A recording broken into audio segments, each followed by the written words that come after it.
The tale commences with a disinterested fiend lounging atop his grand seat of authority. His designation? Kim Jang-kol, once nothing more than a typical postgraduate scholar residing in South Korea. Or at least that's who he used to be.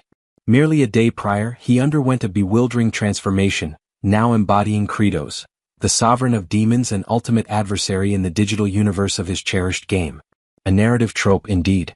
Jang-kol then proceeded to outline the mechanics of the game, Paladin of Blood. Allegedly, his objective was to reawaken the primeval champion who had succumbed to a prolonged torpor. However, he promptly halted his own explanation. After all, relaying that to the invisible observers felt futile. More pressing dilemmas now demanded his attention. Mere moments passed before a man stepped into the fortress halls and formally addressed him by his new title, Lord Kratos. This infernal being, Zephyros, served as a level 15 adjutant. He announced that the mobilization for war had been finalized. Monstrosities lingered outside, eager to descend into battle. One in particular exhibited boundless enthusiasm. Level 534 entity Azurat, famously dubbed the Bloodthirsty Prince. His intent was to quell their hunger through the spoils of the day's conquest. Alongside him stood the frigid sovereign Sergi, marked at level 531, who bore the sorrow of having been born into desolation, having endured the grotesque fate of consuming her kin. Her ambition, to forge an enduring legend. Then came the Fog Archduke Hartok, listed at level 555, and the Ebony Boulder Overlord Baal, reaching level 539. These monstrous beings had already descended into unruly fervor, barely restraining themselves while awaiting the monarch's decree. Eventually, the protagonist lifted his voice to capture the attention of the infernal battalion. Demon army, listen up. The quartet of top commanders loomed, regal and menacing. From this point forward, I, Kratos, order all demon folk. As he began to articulate his command, smoke billowed from his maw. The four ravenous warlords grew restless, their anticipation bordering on madness, yearning for orders of bloodshed. But then, with unwavering resolution and a gaze that could unnerve the heavens, Lord Kratos proclaimed that hostilities must cease, and instead, they would commence agriculture, start farming. Utter stupefaction seized the crowd. Disbelief erupted into uproar. Bedlam followed, naturally paired with feral outrage. Lord Kratos remained undeterred, persistently bellowing his new directive. Yet within the recesses of Jang-kol's consciousness, there was only one thought. They were absolutely terrifying. The notorious top four of the demon realm stood with jaws slack, speechless. Whether it was intimidation by his unfortunate countenance or sheer shock at the absurdity of the proclamation, it was hard to say. Regardless, Jang-kol was well aware of the ramifications that an actual war would bring within the game's mechanics. Elsewhere, in a distant location, someone appeared to be emerging from an unknown structure or dimension. Simultaneously, an alert from the game's interface surfaced, stating that the participant was embarking on his 20th iteration. A celestial beam illuminated the figure. That individual? A player with a staggering level of 9,990, identified as Aged Kim Chi, a name that haunted Kratos as he was convinced this would be the one to end him. Strangely, there also seemed to be the odd implication that this formidable player might be clad in a gown. But before plunging into the imminent chaos, the narrative takes a step back, to the existence of our protagonist prior to being ensnared in the game's reality. During his mundane existence, Kim Jang-kol had been an agronomy postgraduate, his greatest aspiration being to ascend as a fabulously affluent agriculturist. By his own account, he considered himself a prodigy, having effortlessly sailed through his curriculum with top marks. So distinguished was his academic performance that even his instructor lauded him, going so far as to commission him to draft a thesis on his behalf. Of course, under the polite guise that it would greatly benefit Jang-kol's own scholarly advancement. Someone else requested his assistance on a separate endeavor, while another individual commanded him to till the soil. In the end, Yang Chul had essentially become the top-tier laborer. When fatigue finally overwhelmed him, he began to question the path his existence had taken. All the burden had fallen on his shoulders, while the professors reaped all the accolades. In frustration, he screamed his desire to eliminate all those insufferable individuals. His dopamine reserves were depleted, and he was spiraling into madness. The only relief, the only way to replenish his dopamine surge, was through immersive gaming. A specific title captured his obsession, one notoriously punishing and excruciatingly slow to progress within. No participant had ever completed the game's 19th cycle. Desperate for a sense of fulfillment, He began playing obsessively, foregoing rest entirely. He played through the first round, then the second, and continued relentlessly until he reached the 10th loop. Eventually, he became the inaugural player to conquer Paladin of Blood for the 19th consecutive time. The triumph of being crowned the mightiest in the realm brought him joy, though his appearance betrayed severe exhaustion. He anticipated the 20th cycle would be unbearably nightmarish. Before diving in, he needed to increase his stats. Spiraling, he kept muttering that he would grind levels endlessly and that he was the supreme force. His avatar had reached level 9,990, equipped with the most quintessential warrior gear imaginable. Given that the ceiling was level 9,999, he resolved to halt the grind there. It had taken him countless years to reach this pinnacle, and now the 20th campaign was about to commence. As he clicked the confirmation button, the screen burst into radiant brilliance. Puzzled, he questioned the phenomenon. His essence was being drawn into the display, it was pulled directly into the television. A flash lit the heavens. His soul accelerated at incomprehensible velocity. Although his physical form remained motionless, internally he was seized by panic. He urged himself to stay composed and apply his intellect. Observing that his form was now a cool blue hue, he deduced that he existed in spiritual form. He reasoned that upon descent he would not perish. Then, as he caught sight of the Tower of Life, a realization dawned: he had entered the game world. The name echoed in his thoughts, Paladin of Blood. He was stunned to find himself before the tomb of the Paladin. Elation overtook him at the thought of inhabiting his in-game persona, aged Kimchi, who was practically maxed out in level. He declared that his era of invincibility and overwhelming strength was about to commence. But as his gaze fell upon his character, resting in slumber, the mood shifted.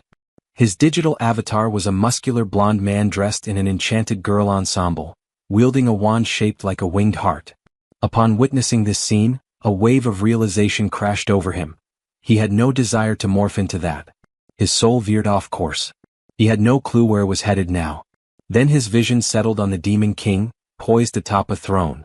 That too was not his intention. But in the present instant, he found himself occupying the form of the Demon Overlord. He muttered that the situation was driving him insane. His expression twisted with unease as he lamented the moment of idiocy. If only he hadn't entertained that foolish thought upon seeing aged Kimchi, he could have become the most dominant figure in the realm.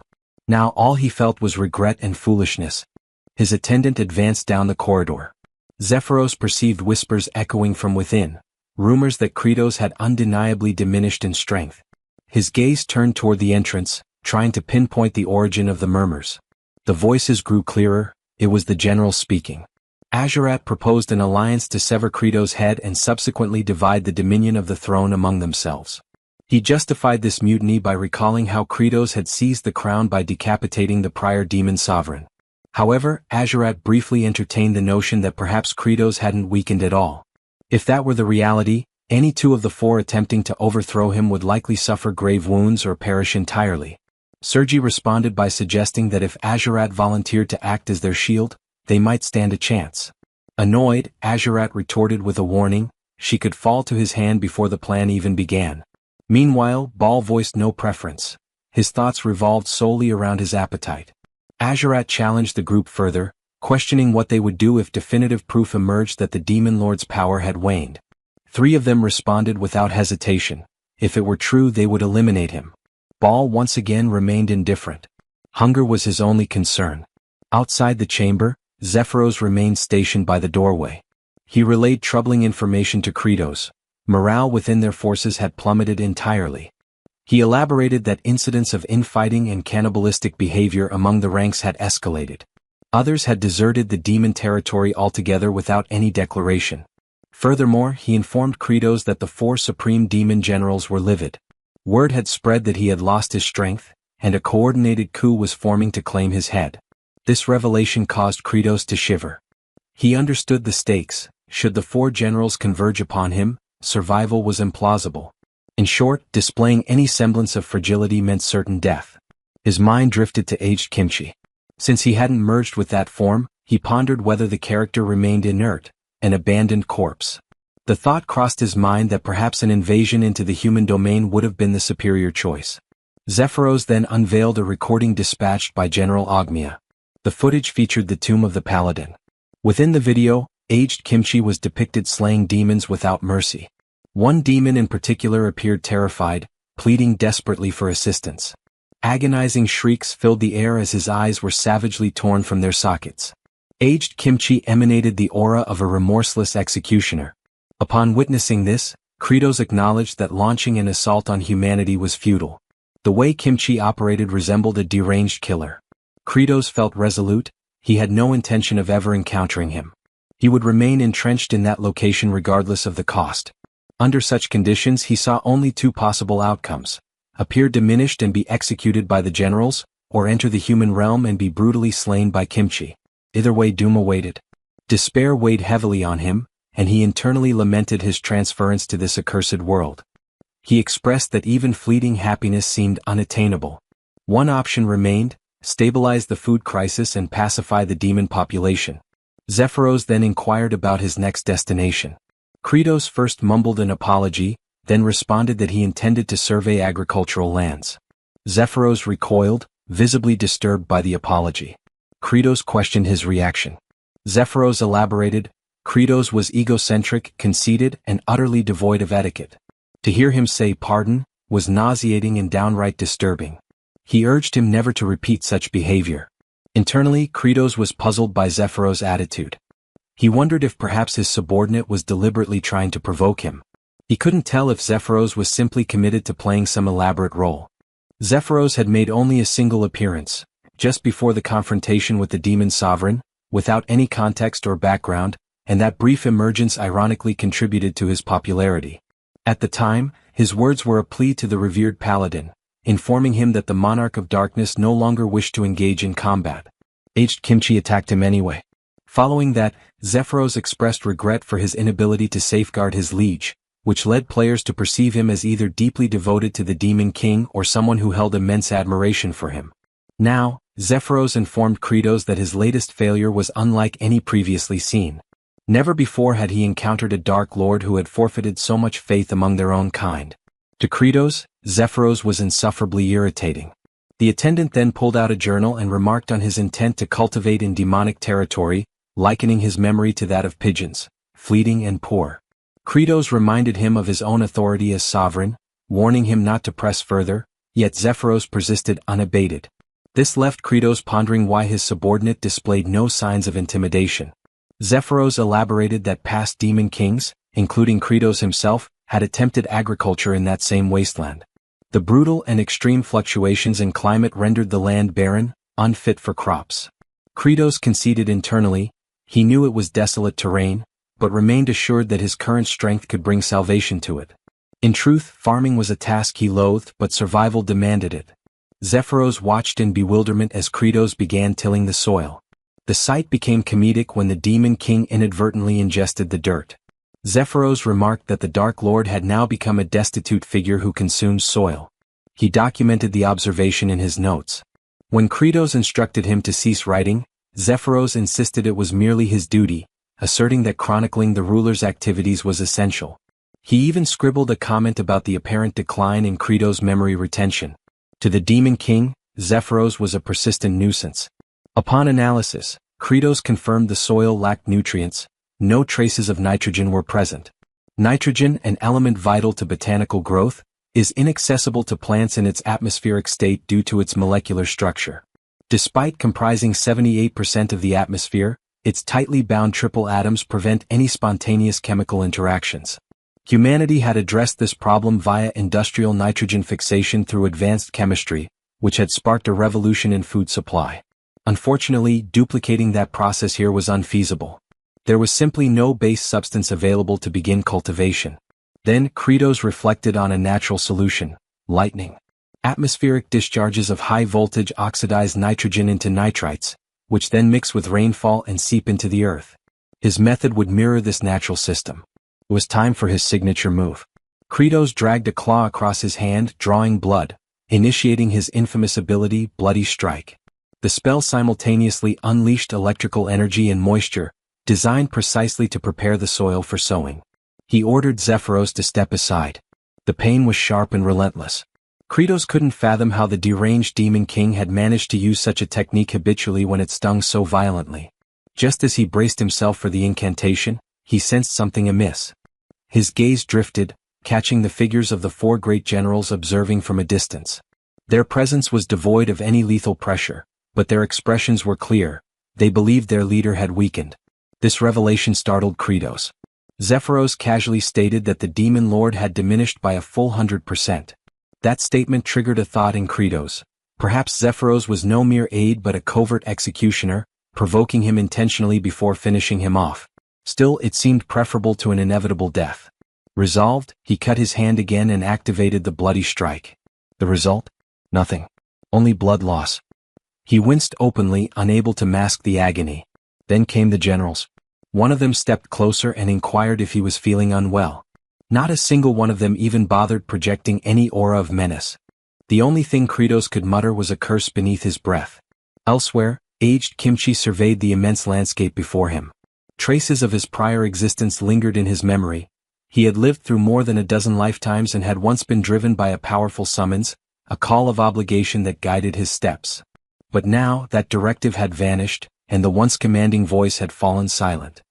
He found himself questioning the very purpose of his continued existence. A somber mood fell over him, his face cast in shadows of doubt. Back with the protagonist, hostile gazes bore down on him like those of predators sizing up prey. Azurat reiterated the fundamental principle among demons. Supremacy defined rulership. The most powerful one reigned as Demon King. Inwardly, Kratos admitted his fear.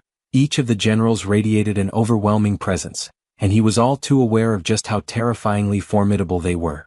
At that moment he couldn't even access any of his abilities. A question surged in his thoughts. Was this how he would meet his end? His limbs trembled uncontrollably, and a fierce expression distorted his face. From Azurat's perspective, Kratos was radiating such palpable energy that it seemed he was charging power even before the clash began. Still, Azurat felt sure of himself. He challenged Kratos, questioning his capacity to triumph in such a weakened state. But upon glancing backward, Azurat was stunned to discover the other high-ranking demons had already taken cover behind nearby trees. His confidence wavered. The betrayal was instant. Less than a minute had passed before those traitors abandoned him. Their scheme was to spectate from a safe distance, assessing the battle's outcome and only joining if victory seemed within reach. Beads of sweat gathered on Azurat's brow. He inwardly cursed them as wicked scoundrels, though he quickly reminded himself, they were demons and such treachery was in their very nature. Meanwhile, Zephyros declared that according to the ancient customs of demonkind, combat was always fatal, and surrender was not an option. Just as he prepared to initiate the duel, Azurat interjected, requesting a delay. Kratos was taken aback by how rapidly the rules had been imposed upon him. Azurat silently encouraged himself, trying to maintain courage, convinced he could still prevail, believing that the Demon King had truly diminished. Internally, Kratos spiraled into panic, unsure of what course to take. He had recently tested his strength, expecting immense power from the Demon King's body. While he was indeed strong, it wasn't to the awe-inspiring degree he had anticipated, not enough to boast about. Azurat lunged forward. Kratos recognized the maneuver. It resembled either a stabbing thrust or a slicing strike, moves he had studied from the game. He was certain he wouldn't be able to evade it. Yet his body swerved instinctively. He blinked in surprise, unable to comprehend how he managed to sidestep the attack. Then he noticed a detail. Azurat's left foot angled outward, indicating a thrust. It was a familiar stance, mirroring the exact same motion patterns from the game. Azurat clicked his tongue in frustration as his attack missed its mark. Observing from the sidelines, Hartok asked Sergi if she had caught Kratos' reaction during the dodge. He interpreted it as a signal, a calculated response as though Kratos was preparing to rip Azurat's limb from his body. Sergi questioned why Kratos hadn't taken the opportunity. She advised continuing to watch and assess further. Azurat pressed the offensive once more and again Kratos avoided him. Confusion settled deeper within him. Every movement, every gesture from Azurat, mirrored the gameplay he knew by heart. He recalled the first time he had encountered this foe. He had been utterly overwhelmed. Azurat had incredible speed, feint attacks that disrupted rhythm, and a diverse arsenal of techniques. But after suffering defeat once, thrice, and 10 times, it wasn't until his 128th attempt that Kratos finally overcame him. In the subsequent 19 playthroughs, he had mastered every trick, even achieving flawless victories where he was never touched. Now Azurat lashed out again, but it made no difference. Kratos felt secure. There was no way any of Azurat's strikes could land now. The other generals watched in silence. They took note of his confident expression, and it sent a chill down their spines. Azurat continued to barrage him, but Kratos evaded each attack with fluid precision. They noticed the shift. Kratos was enjoying himself. There was amusement in his eyes as though he was mocking Azurat's weakness. Azurat's frustration grew, while Kratos allowed himself a moment of relief. Even though he could dodge endlessly, he also understood a painful truth. He lacked the strength to finish the battle. Avoidance alone wouldn't lead to victory. Yet, a crucial realization dawned upon him. The realm he had entered operated under the same mechanics as the game he once played. The system acknowledged his comprehension by notifying him that he had grasped a fundamental principle of this world's logic. As he glanced at the interface, he likened it to the narrative pop-ups commonly seen in digital comics. The display indicated that his recent evasive maneuvers, executed with intense focus, had granted him a reward. A portion of the interface typically reserved for user-controlled avatars had now become accessible. A targeting module had been enabled. Kratos stared as a reticle appeared, precisely aligned with Azurat's forehead. He instantly recognized the feature. It was the same mechanic employed when unleashing advanced techniques. Understanding its implication, he scratched his palm once again and activated Bloody Strike. The technique generated an orb that discharged lightning, directly striking Azurat. The remaining generals were taken aback. The watching demons who were observing the duel remotely erupted into celebratory cheers for Kratos. Azurat's attire had been reduced to scorched remnants, and now he was down on his knees, coughing amidst the settling debris. Kratos was astonished that Azurat had survived the Bloody Strike, an ability that, within the game, resulted in immediate death. Concern surged through him. He realized Azurat was already beginning to regenerate, and it would be only a short time before he was fully revitalized. He launched another bolt of lightning at him. He repeated the action relentlessly, delivering wave after wave of electric strikes. The other high-ranking demons began to tremble, disturbed by the sight. Their fear stemmed from Kratos' ruthless onslaught, an assault engineered not to end Azurat's life, but to torment him, ensuring he remained alive through the pain. In truth, Kratos was panicking internally. He had no clear idea how to finish Azurat, whose endurance seemed limitless. The system alerted Kratos with an unexpected message. All of Azurat's clothing had been completely obliterated, and he now stood exposed. The message confused him. It felt absurdly inappropriate, as if the interface had mischaracterized him as some deviant. Another prompt followed. A new functionality had been activated. Equipment removal from the inventory had been enabled. This piqued his interest. He speculated there might be valuable gear available. He accessed the inventory, only to discover that the sole item present was the outfit he currently wore. There was nothing viable for immediate use. Resigned, he resolved to neutralize Azurat first. Despite the demon's regenerative capability, which ensured his return to fighting condition, Kratos knew he needed to act quickly. An idea surfaced. Since Azurat hadn't perished, he remained a valid target. By continuously deploying Bloody Strike, he could saturate the terrain with immense quantities of nitrogen, a strategy that would serve a dual purpose. He privately praised his own ingenuity. He assessed the expressions of the other generals, anticipating fear in their eyes. To confirm their intimidation, he issued a command to Sergi. He instructed her to restrain Azurat securely.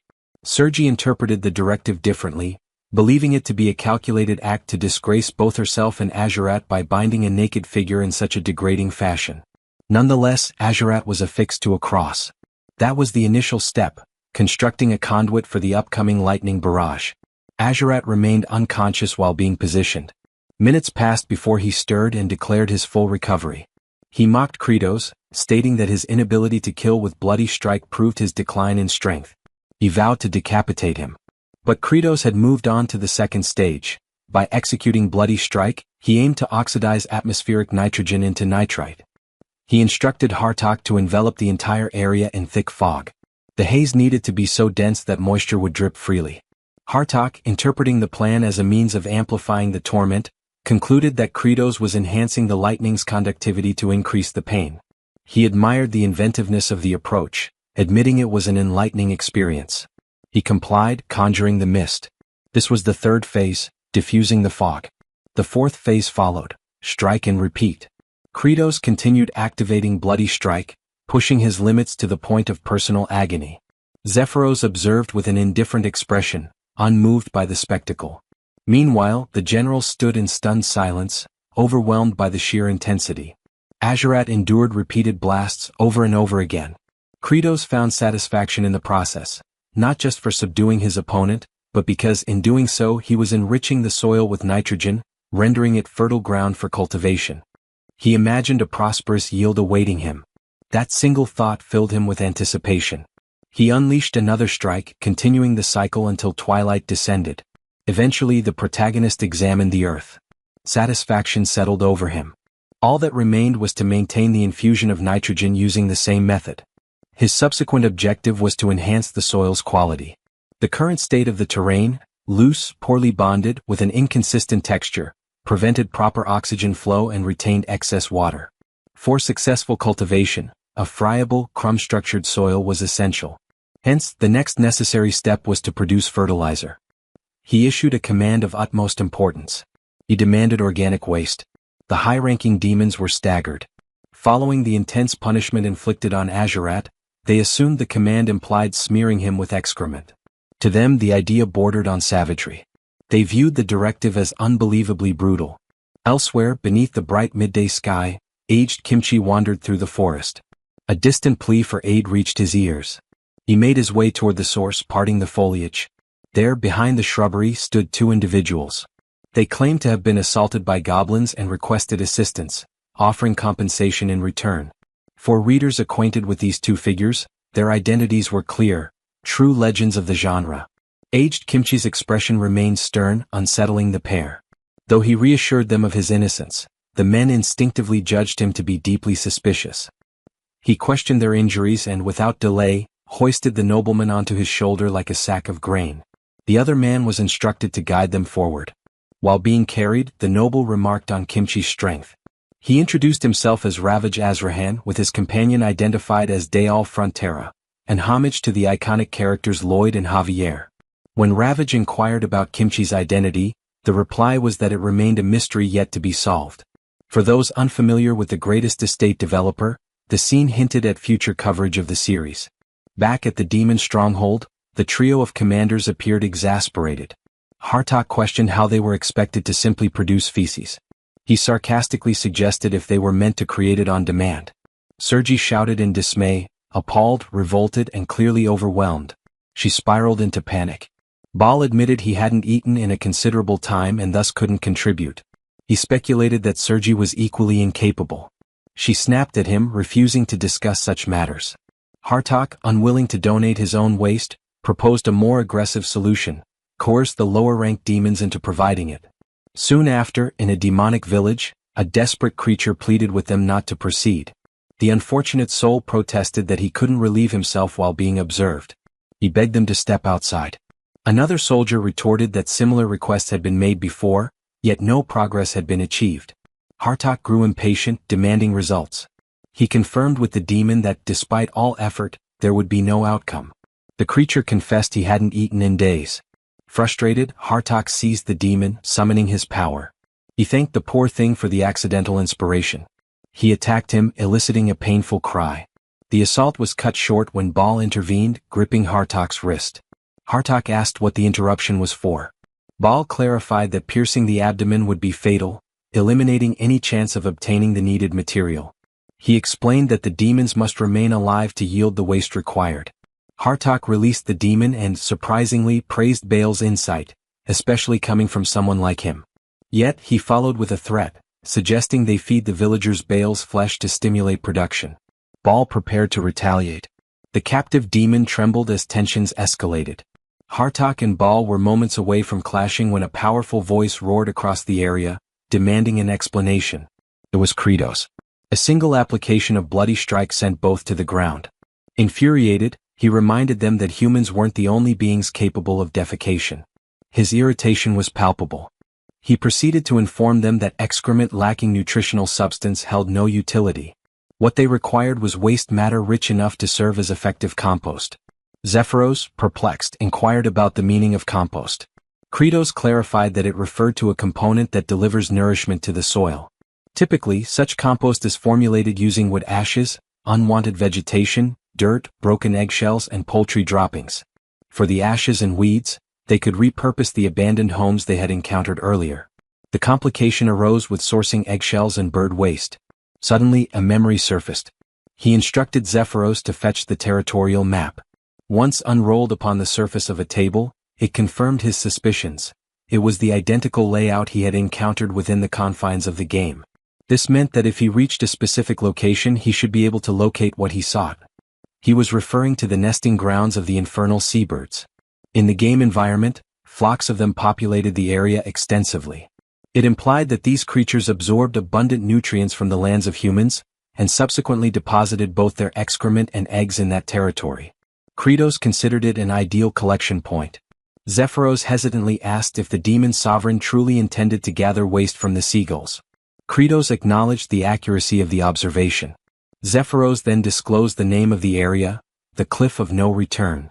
There were no platforms or resting points, and anyone unfortunate enough to fall would be consumed by violent tides. Kratos confirmed that he was already aware of those hazards. The reason such a place was beyond player reach in the game was because it lacked systematic access. But in this reality he was confident in his ability to scale it. Upon arrival, the scene was unforgiving. Surging waves and towering stone columns dominated the surroundings. The commanders were bewildered by their liege's intentions. Many had attempted to hunt those seabirds in the past. Each endeavor had ended with the hunters succumbing to the sea's wrath. Kratos explained his strategy. He would ascend the cliff and hurl down a sack filled with excrement and eggshells.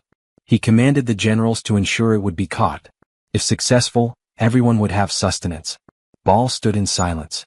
In his mind, he recalled the gaunt demon Hartok had strangled earlier, along with the emaciated figures lining the streets. The ocean's surges remained relentless. As Kratos prepared to leap, memories of his 13th playthrough surfaced. He had tried countless methods to reach the peak. Hundreds of failed attempts, dying repeatedly, had defined that journey. But now he leapt, watched intently by the generals and Zephyros. His self-assurance was unwavering, because he had conquered this obstacle before by exploiting a game-breaking flaw. Gripping a protruding rock, he held so tightly that an indentation formed in the cliff's surface. The commanders and Zephyros stared, astounded. Without delay, Kratos summoned his inventory and unequipped every article of clothing. The sight left them stunned. Only portions of his form, his hair, his flexed arm muscles, and his rear, were visible. The group struggled to contain their amusement at the absurd image. Kratos pushed his weight off the ledge, needing to rotate his torso. Sergi flushed and averted her face. Yet even as she turned, her eyes flicked back with thinly veiled curiosity. It became apparent, she harbored intrigue regarding the demon lord's anatomy. Kratos proceeded to rotate his form, once again removing all garments. His bare backside appeared again. Then he twisted and re-equipped his outfit. Once more he spun and disrobed, exposing himself. He repeated this cycle of rolling and equipping. With each motion upward, he advanced closer to the summit. The repeated appearance of his rear became almost comedic in nature. And at last he reached the top. He stood firmly atop the precipice, clothed and composed. Within a realm governed by a game-like structure, where equipment management and inventories operated like coded functions, and where boundaries marked unreachable zones on a virtual map, Kratos had pieced together all these elements. Through observation and trial, he became certain that reaching this forbidden edge was indeed within the realm of possibility. Baal, driven by the demon sovereign's promise of nourishment, resolved to lend his assistance. Zephyros grew alarmed by Baal's sudden initiative and attempted to halt him, but Baal had already launched himself forward, intent on following the monarch. Zephyros's cries drew Kratos' gaze. In a split second, Baal leapt, aspiring to emulate his liege. But the rocky surface offered no grip. Baal began to plummet. Thankfully, Kratos reached out and caught him mid-fall.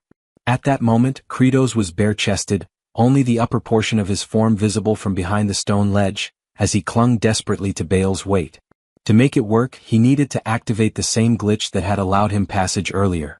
His forearm veins bulged under the immense pressure. Baal's mass threatened to tear his limbs from their sockets. Inwardly, he questioned the rationale for saving someone like Baal, one of the four mighty generals who posed a potential danger to his rule. Wouldn't it be easier if the general simply ceased to exist? He voiced this internal conflict aloud, declaring that he held no obligation to rescue Baal. While gripping the general, Kratos's mind wandered back to a memory, a time when a peer, eyes red and voice cracking, had come to him for assistance. The professor had refused to accept this junior's paper, aiming instead to exploit the student endlessly for academic labor. The young man had pleaded with Kratos to speak with the professor, believing that the educator would heed the words of Jang Kyol, the most favored scholar. That youth had admired him. Since he was already serving as the top workhorse, perhaps the professor would be swayed. But fear had gripped him. He'd worried about jeopardizing his position, about placing himself in disfavor. So he told the boy that it wasn't his concern and walked away. And ever since he had wondered, what if he had stepped in? What if he had tried just a little harder?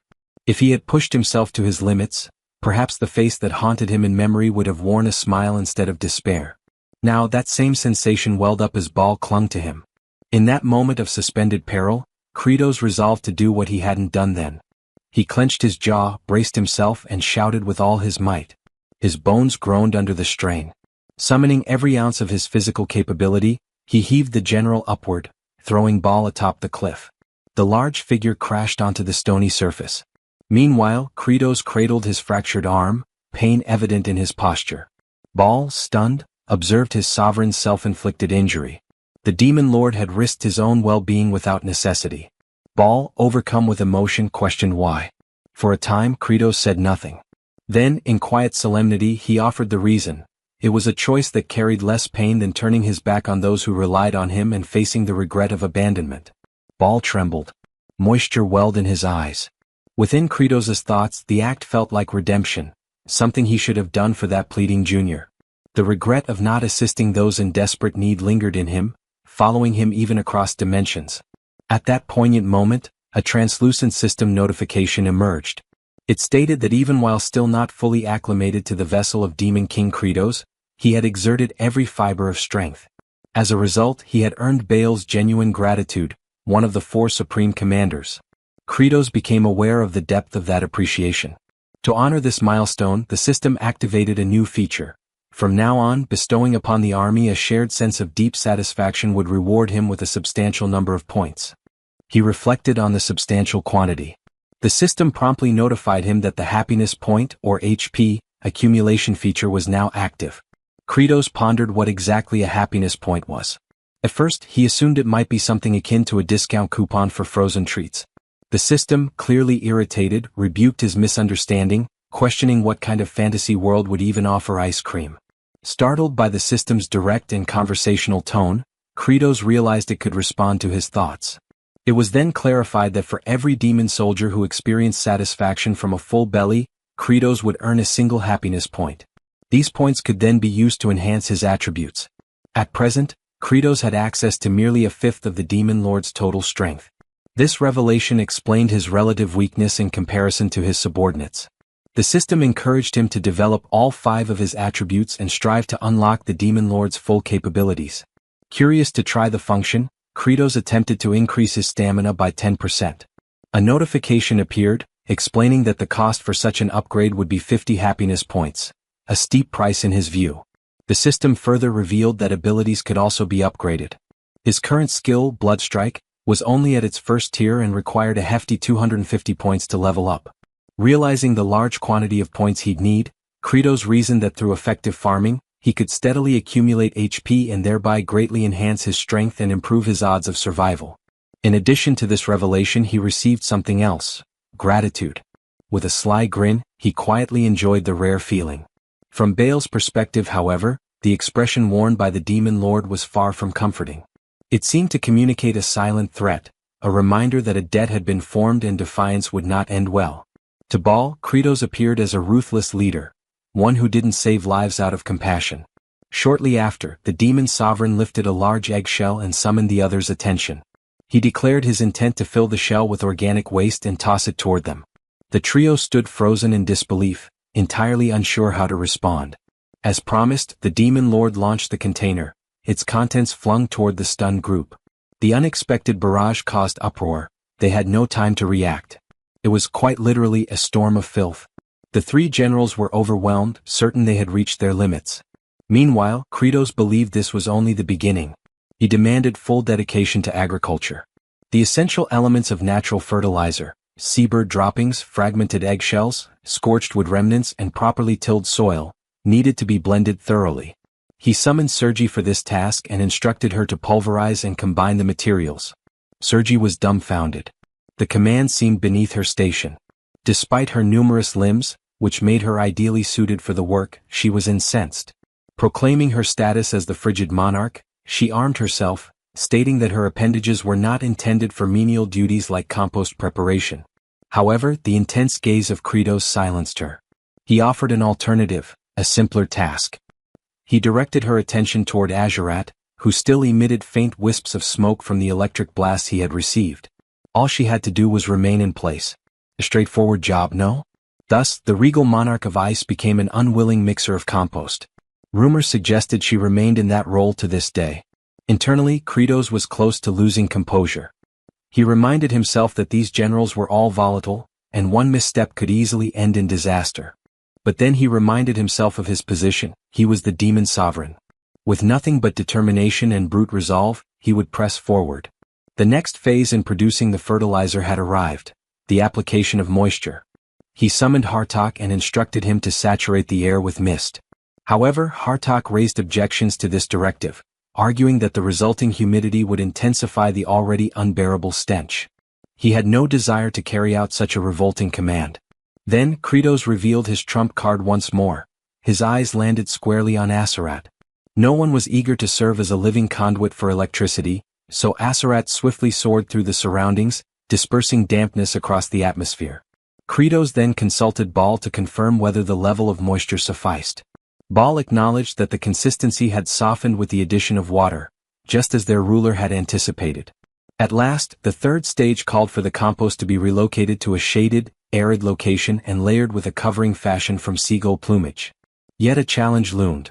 The demon lord knew that even producing a small quantity of this material would demand considerable time. To generate enough fertilizer for the expanse of terrain before him, he recognized that a full-scale mobilization of demonic manpower would be unavoidable.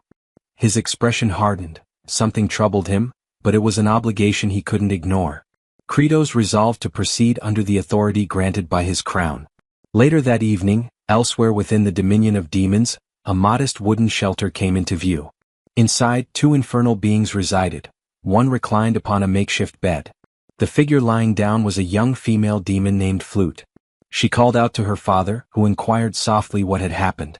Tears welled in her eyes as she offered a heart-wrenching suggestion, that her father should simply consume her. Outraged, the father rebuked the idea vehemently. He reminded her never to utter such despair again. But the girl, still mourning the absence of her mother, insisted, and her words struck deeper than any wound. Then a flashback unfolded. A monstrous demonic beast had once attempted to devour the child. She had cried out for aid, and just before the gaping maw reached her, a figure emerged, shielding her fragile body. It had been her mother. Without time to react, the maternal figure was swallowed whole, sacrificing herself to spare her daughter. In the present, her father spoke gently, explaining that without her, he would have no reason to keep living. Their somber exchange was disrupted by noises outside. The presence of Kratos and his subordinates had arrived. Flute's father froze, overwhelmed at the sight of the demon lord himself, his voice trembling uncontrollably. Hearing his reaction, Kratos concluded the demon still had vitality and thus issued the order for his capture.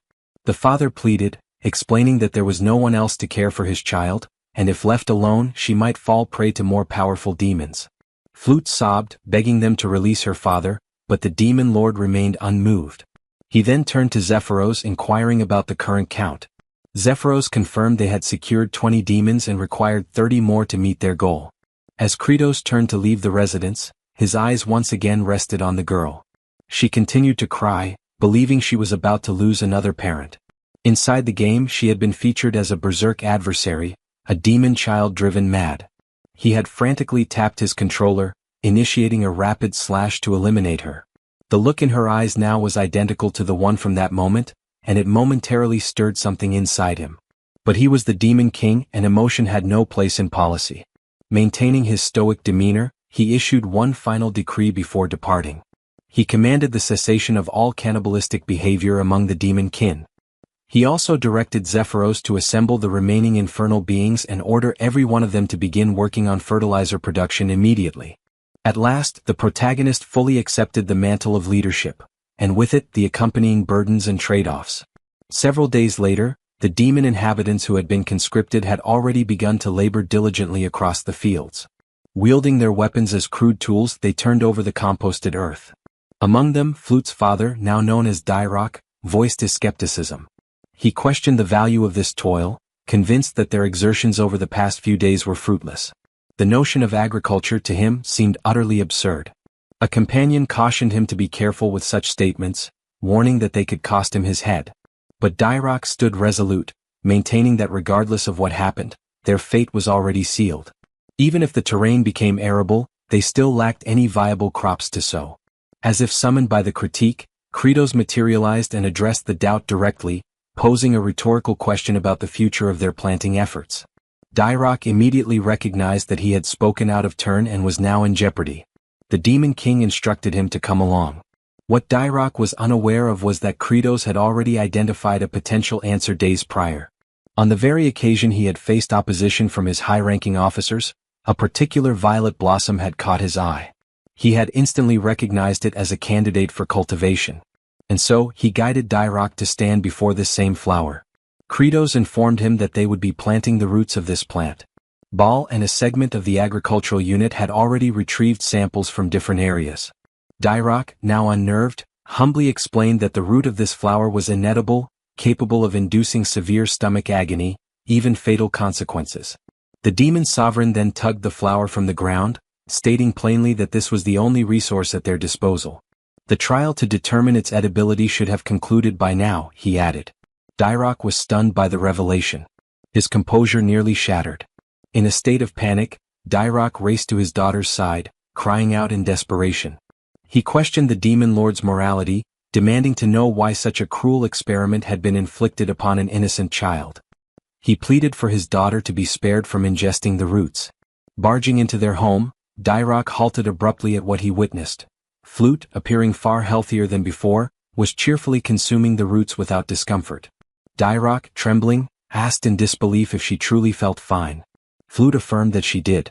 She also mentioned that both Zephyros and Baal had fed her the same food the previous day, and she hadn't experienced any ill effects. At that moment, Kratos re-entered the scene and inquired whether Dyrok had now come to trust him. In the past, Kratos explained, there had been humans from a distant region who had also managed to transform this very toxic vegetation into a safe food source. They succeeded in growing it and overcame their hunger crises.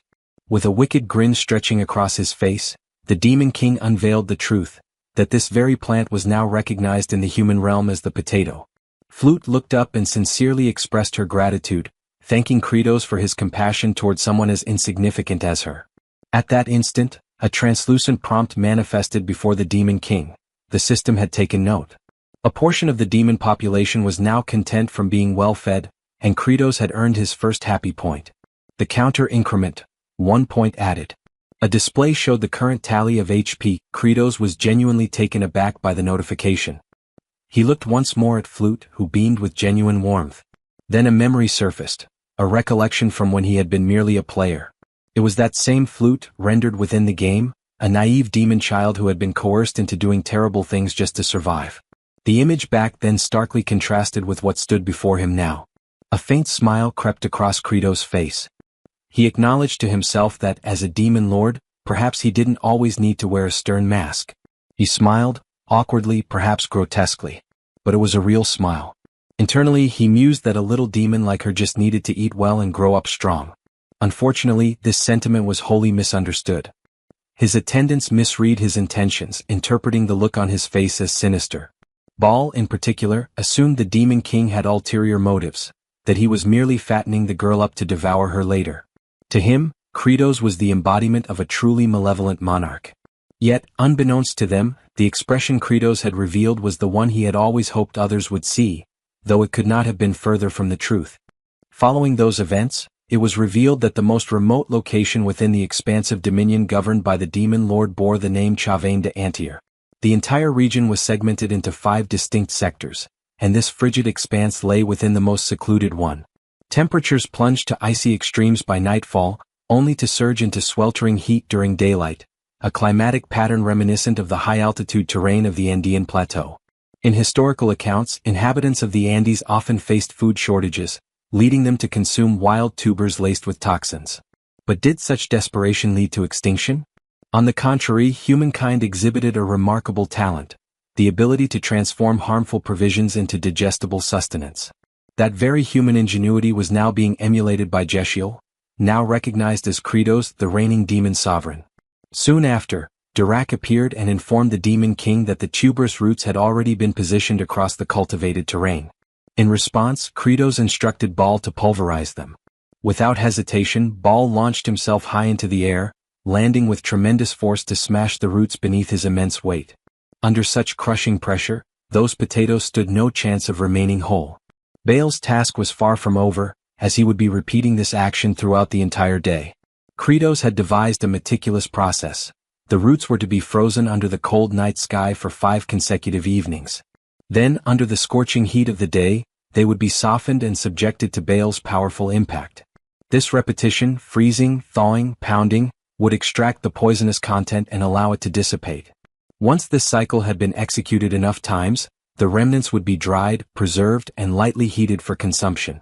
Thus was created the demon realm's version of chunyo, wild potatoes rendered edible through careful preparation.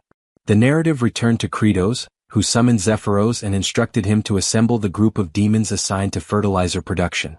Wearing a wicked grin, the demon lord declared that it was time for a break, snack time to be precise. He anticipated that his underlings would savor the food. As distribution commenced, the demons formed a queue, awaiting their share. Kratos announced that only 2 pieces would be allotted per individual due to limited supply. Zephyros, noting the sizable reserve of processed potatoes, inquired whether additional portions could be produced. Kratos expressed skepticism, stating that the remaining quantity wasn't sufficient to nourish the entire legion. Instead of consuming all of them, he planned to replant the tubers, allowing them to multiply exponentially. Moments later, as the wild potato portions were distributed, hesitation filled the air. The farming squad looked uneasily at the unfamiliar food, memories of lost kin weighing heavily. Dirac stepped in, reassuring them that the demon king had neutralized the toxic effects and that the roots were now safe for consumption. However, a particularly eccentric demon with a bizarre haircut mocked Dirac, calling him naive. He gestured toward Kratos, describing him as a sinister figure who wouldn't distribute food without an ulterior motive, likely intending to poison them. Yet Dirac remained undeterred. He boldly took a bite of the food. All eyes followed his chewing, their tension growing until he casually swallowed it. With tears brimming in his eyes, he shouted praise for the demon king. The rest of the laborers, observing Dirac's survival, promptly devoured their portions as well. And soon a second line formed, they eagerly sought more. Dirac, basking in his moment of vindication, was filled with pride. It was true, the demon lord had genuinely provided them with edible nourishment. The odd-haired demon, now swayed, began to lead a chant. Raising his left arm, he bellowed with enthusiasm, "Yes, Kratos." The demon king, however, was unimpressed by the awkward slogan and silently resolved to replace that ridiculous cheer at a later date. Off to the side, Zephyros studied Kratos' expression. He noted that the demon lord's countenance reflected unwavering belief that even in this barren wasteland, he would produce viable food. In that gaze, Zephyros sensed the possibility that Kratos might indeed be the one to finally end the cycle of starvation and despair that plagued their kind. At that very moment, the interface reappeared. A system notification declared that a segment of Kratos' forces was content due to having eaten. This time, the tally rose by 50 happy points, a reward for successfully feeding 50 members of the agricultural squad. The new cumulative total displayed boldly, HP equals 51. The protagonist observed the unfolding scene with visible amusement. A subtle grin crept across his face as he internally acknowledged that the total number of points accrued so far was quite respectable. With this accumulation, he could now afford to bolster his strength a bit. However, a decision had yet to be made on which attribute would be prioritized. At the moment, he remained uncertain. Perhaps it would be more prudent to continue stockpiling points for the time being. While he contemplated dividing labor between the fertilizer production group and the wild potato extraction team, Zephyros began to rally the attention of the field workers. The astute assistant had devised a plan to spread word throughout the village that a consumable crop could now be cultivated even in this desolate terrain. An incentive was offered. Any demon who unearthed wild potatoes would receive food coupons redeemable for chunyo. The announcement stirred celebration among the farming squad, while Kratos quietly evaluated Zephyros. He mused that the subordinate was every bit as clever as he appeared. Despite his irritating personality, he was undeniably one of the most resourceful allies in the group. Thanks to this campaign, the village demons diligently scoured the earth, unearthing every last wild potato. Meanwhile, fertilizer grinder Sergi and artificial precipitation specialist Hartok remained hard at work, each fulfilling their respective assignments. Lastly, Aserat, still securely restrained, awaited his next relocation. Kratos had merely been shifting the location where his living lightning conductor would be positioned. Upon determining the most suitable area, preparations were finalized. The demon lord then proceeded to discharge a series of electric bolts upon the familiar target, harnessing Aserat's endurance for the benefit of nitrogen enrichment. He truly toiled to ensure proper soil infusion. With fertilizer production reaching adequate levels, it was time to commence the subsequent phase, distributing the compost uniformly across the terrain. However, the sheer size of the land posed a significant challenge. The territory was far too extensive for a malnourished workforce sustained by only a few morsels of chunyo. Suddenly, Aserat summoned the strength to plead with the demon lord, asking for death to be swift. Yet the request was ignored. Instead, another jolt was sent his way. In Kratos' mind, eliminating an individual capable of remaining operational even while famished, all thanks to his regeneration trait, was foolish. He considered it a free source of nitrogen after all. Still, the dilemma of territorial expansion lingered. The Demon King pondered whether reinforcements were the only viable solution. He had previously instructed Zephyros to send requests for aid to the Star Masters.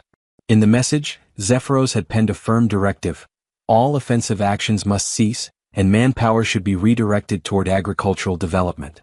Although this appeal had been dispatched to every sector within the Star region, no replies had been received. Kratos found this worrisome. He even speculated whether the courier had perished from hunger before reaching any recipients. A serious problem loomed if farmland expansion could not proceed swiftly. Elsewhere, in the realm of the demons, the first star zone, named the Cliff of the Dead, harbored its own developments. A servant knelt before his superior, relaying a reconnaissance report. Demon Lord Kratos had genuinely begun agricultural operations and seemed to have succeeded in creating edible sustenance.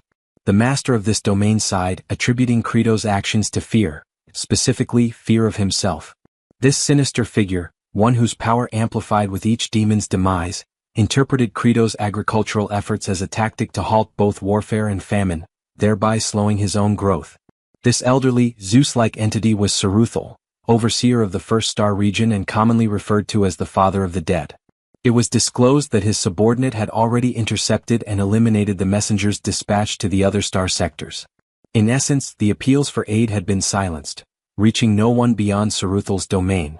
The ruthless overlord was resolute: demons must perish from starvation. Only then would their corpses serve as nourishment for him and his forces. Saruthal declared his intent to exterminate Kratos and claim the demon throne for himself. He issued a critical mission to his adjutant, Ficamir. The order was simple yet grave: annihilate every vestige of Kratos' agricultural progress. With an ominous tone, Saruthal formally proclaimed war. Ficamir, ignited by the opportunity for conflict, bristled with excitement. Back at the location of the designated living lightning conductor, Aserat shuddered as a biting gust swept through the area. Ficamir eventually disclosed his presence. He remarked that Kratos was exceptionally cruel for reducing Aserat to a breathing husk, merely to serve as a deterrent to others. He then reassured Aserat not to fret, explaining that his superior, Saruthal, appreciated his fierceness and would gladly welcome him once Kratos was eliminated. Ficamir summoned his elite unit, phantasmal entities known as wraiths. With manic enthusiasm, he bellowed a command to obliterate the barren land beyond repair. The spectral soldiers lost no time and gleefully embarked on their destructive rampage. One of them stumbled upon the compost scattered across the ground, and in his typical cluelessness, Ficamir instructed them to fling the waste across the terrain, cackling in delight. He reasoned that the enemy might attempt to reclaim and reuse the manure, so it should be evenly distributed to prevent retrieval. With blind zeal, the wraiths dutifully worked the material into the earth, dispersing it so thoroughly that no visible traces remained. Ficamir's unhinged laughter echoed, while Asarat watched the ridiculous display with an expression of disbelief and silence. He could only exhale in resignation. He recalled Crito's exact instructions about finely grinding the manure and mixing it deep into the land. Ironically, this very task was now being accomplished by Ficamir, who remained blissfully unaware of his contribution. In Asarat's mind, a lingering question arose: what exactly are these fools trying to accomplish? The following morning, just before sunrise, one wraith commented on the endless nature of their assignment. Nevertheless, his peers remained tirelessly committed to their labor. When he voiced his complaint, he was promptly scolded for slacking. They operated under the belief that if even a single corner remained untouched, the demon king Kratos would transform it into farmland. The indolent wraith then questioned why wraith number 2718, notorious for his laziness, was especially diligent on that day. The numbered wraith confessed to his typical slothful tendencies but noted that something felt different this time. Observing the meticulously worked earth, he admitted feeling pride, as though he had contributed to something meaningful. The lazy wraith was left dumbfounded. After clicking his tongue in annoyance, he declared that he too would be a fool for the day. He resumed tilling beside the others. Unexpectedly, the scene took a turn. So focused were the wraiths on their exertions that they lost track of time. When dawn broke, they had failed to retreat, and all perished beneath the morning sun. Yet they passed with contentment, gratified by their efforts. The once empty fields were now cultivated with purpose. All phantoms in the expanse had faded, except for Ficamir. With tears welling in his eyes, he mourned his comrades, proud of their dedication. He silently wished their souls would find repose and wondered with solemn anticipation how Kratos would respond to their unintended accomplishment. Elsewhere, within the barn where the harvested potatoes were stored, Kratos could be heard murmuring about how tilling had taken more time than anticipated. Gazing at the dormant vegetables, he explained to Zephyros that potatoes in such a state wouldn't sprout, rendering immediate planting ineffective. He likened the condition to a tuber peacefully resting underground, abruptly yanked out by its stem, thrown into shock and left biologically frozen.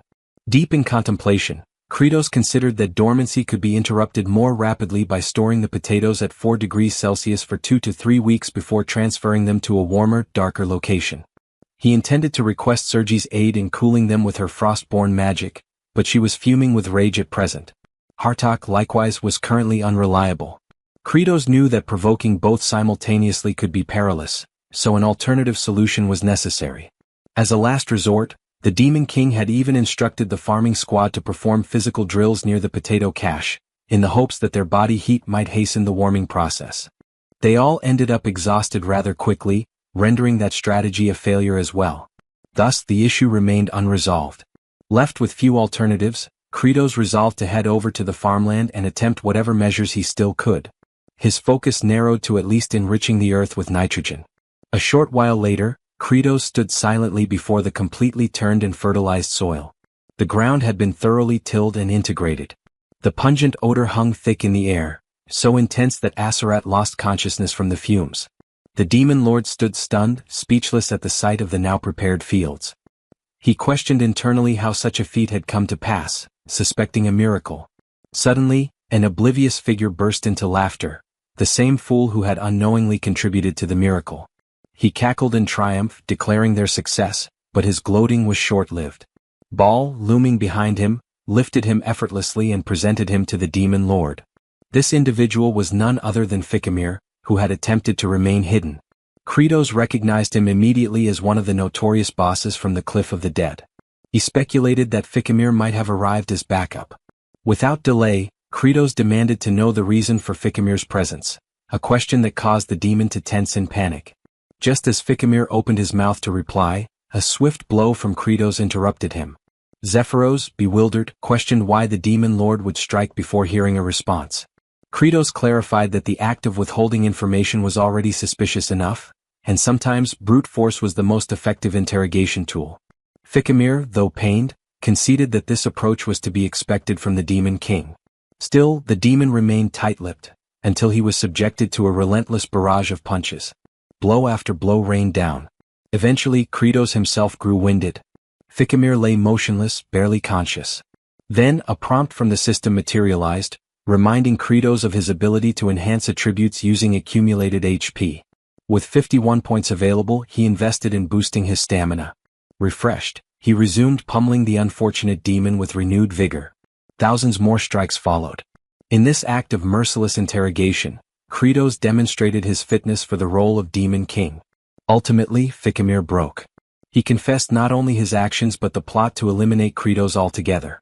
The scheme traced back to Saruthal, who had deliberately severed the flow of reinforcements. The goal was to grow stronger as more demons starved. Zephyros remarked that such sabotage amounted to insurrection. He advised Kratos that eliminating Saruthal would send a clear message to those protesting the halted expeditions. However, Kratos recognized that even if he succeeded in taking Saruthal down, other adversaries would persist. What he truly required was a definitive method to overcome them. Zephyros warned that Saruthal was no ordinary enemy. Kratos was already aware. Saruthal possessed a spectral ability, allowing his body to shift into an incorporeal form. Even within the game, Saruthal had been a constant menace on the intricate terrain of the Cliff of the Dead, transforming the entire encounter into an elaborate pursuit. Still, Kratos had already begun formulating a plan. As in the game, if exterminating pests was impossible due to their concealment, the answer was simple: extract them from their den. Elsewhere, Flute found herself standing before Aserat. She looked upward timidly. The mere sight of her nearby presence visibly irritated him. She initiated a hesitant conversation, lowering her head in gratitude. She expressed thanks for his sacrifice as it was the reason they now had sustenance. However, praise directed toward a demon for noble deeds was considered deeply offensive. Aserat seethed. He accused Flute of derision and threatened her life. Frightened, Flute fled. With a burning glare, Aserat issued a vow, one drenched in fury. The moment he escaped, he would hunt Kratos down and destroy him.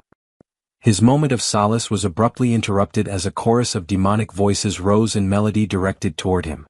From a distance, his gaze locked onto Kratos approaching with a waving banner. As the image grew clearer, the banner's inscription came into view: "Congratulations. Second Conductor of Thunder in the department." Alongside him was Ficamir, trussed up identically to Aserat. This unhinged entourage chanted jubilant hymns, as if commemorating the induction of a fresh recruit into their labor force. The agricultural detachment was gradually expanding its membership. Aserat mulled over the title of Second Conductor of Thunder.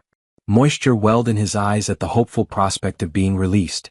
The thought of finally being spared from being a perpetual spit-roasted avian stirred deep longing.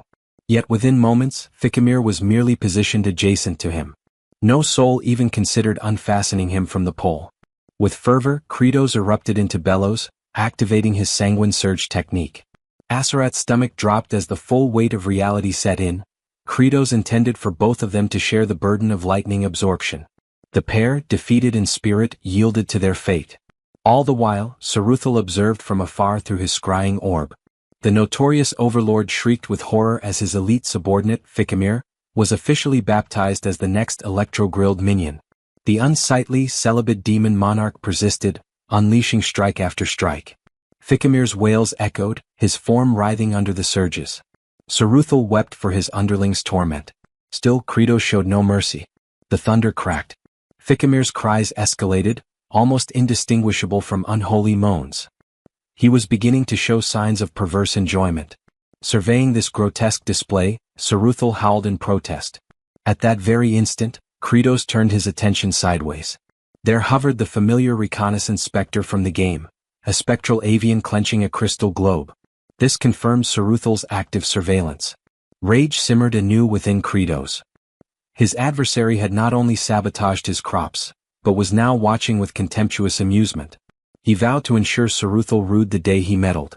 By morning, young Fluck was seen burrowing around in the earth. Aserat monitored her from his constrained vantage point. He noticed the roughened texture of her palms. The roasted warrior questioned her motives. She meekly explained her desire to assist.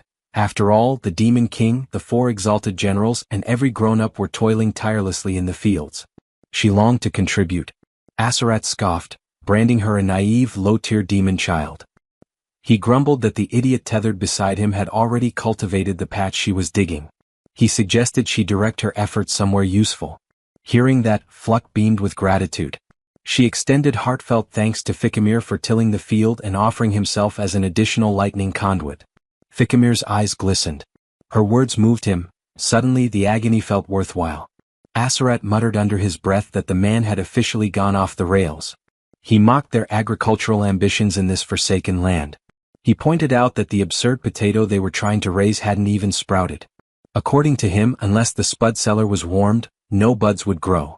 He predicted starvation. Fluck took that statement to heart and dashed away, almost skipping with determination. Asarat rolled his eyes, convinced that a feeble demon like her couldn't change anything.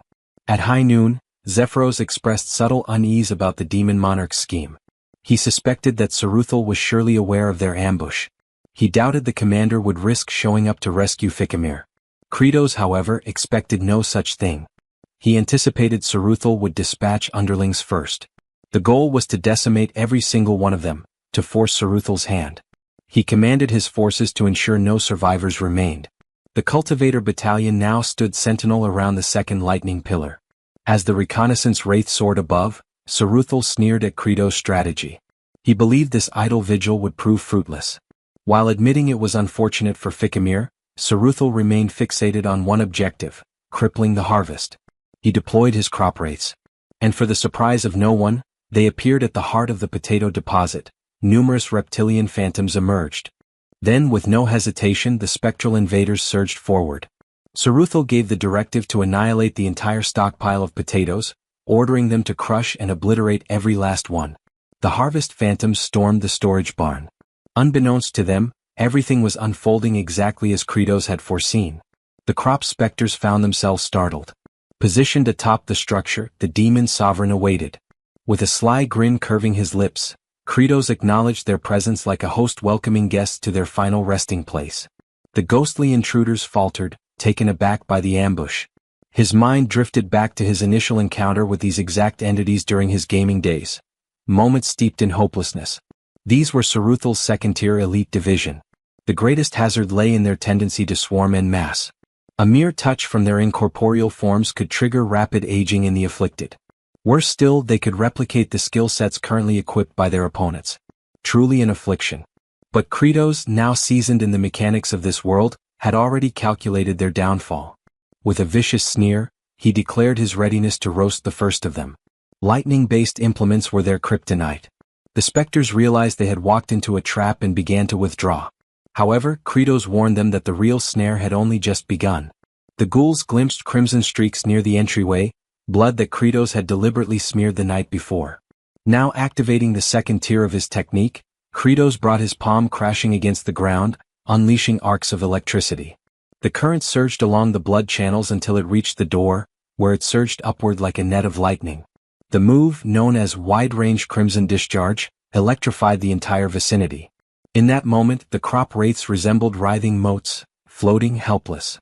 The strike landed, eliciting their silent shrieks, even though they possessed no vocal cords. With their resistance neutralized, physical strikes now became effective.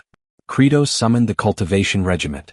These fierce warriors, long aching for battle, barreled into the fray with scythes and rakes so lethal they would intimidate any foe. Though outwardly unimpressive, these soldiers were secretly the most formidable units of the final battleground. With that knowledge, Kratos no longer considered the crop wraiths a threat.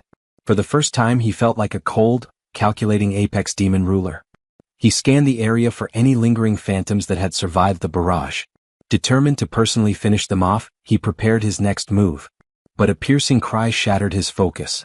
Fluck emerged from beneath the mountainous heap of potatoes. Her sudden appearance stunned Kratos. A spectral assailant locked onto her. Her father, locked in his own skirmish, was unable to reach her. Kratos, agitated by the chaotic unpredictability of it all, forced himself to prioritize. Eliminating as many fleeing phantoms as possible had to take precedence. Still, his eyes stayed fixed on Fluck. He knew the range of his crimson discharge wouldn't reach her position. In a desperate act, he hurled a potato toward the ghost.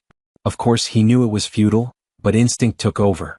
The vegetable bounced off the specter's head, which then caught it mid-air. To his astonishment, the tuber began to pulsate like a capturing sphere. A pink vortex enveloped it, and the creature's essence was absorbed into it. Then, poof, a faint sound echoed. The soul emerged from the potato and ricocheted toward the stockpile. Distracted, the remaining crop wraiths retreated unnoticed. Kratos blinked in disbelief at what had just occurred. The potato had sprouted.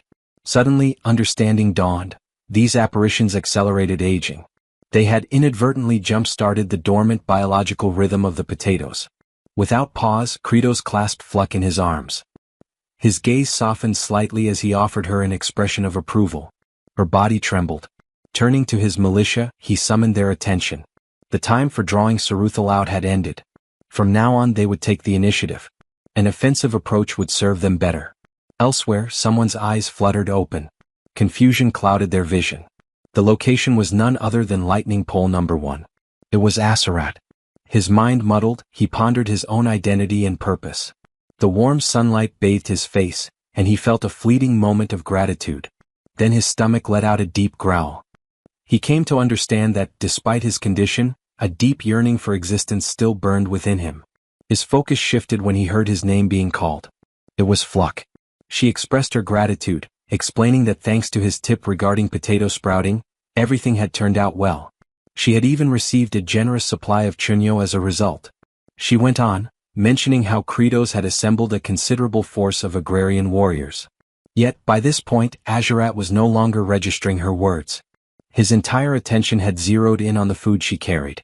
The moment he laid eyes on the edible chunyo in Fluck's possession, his mind unraveled.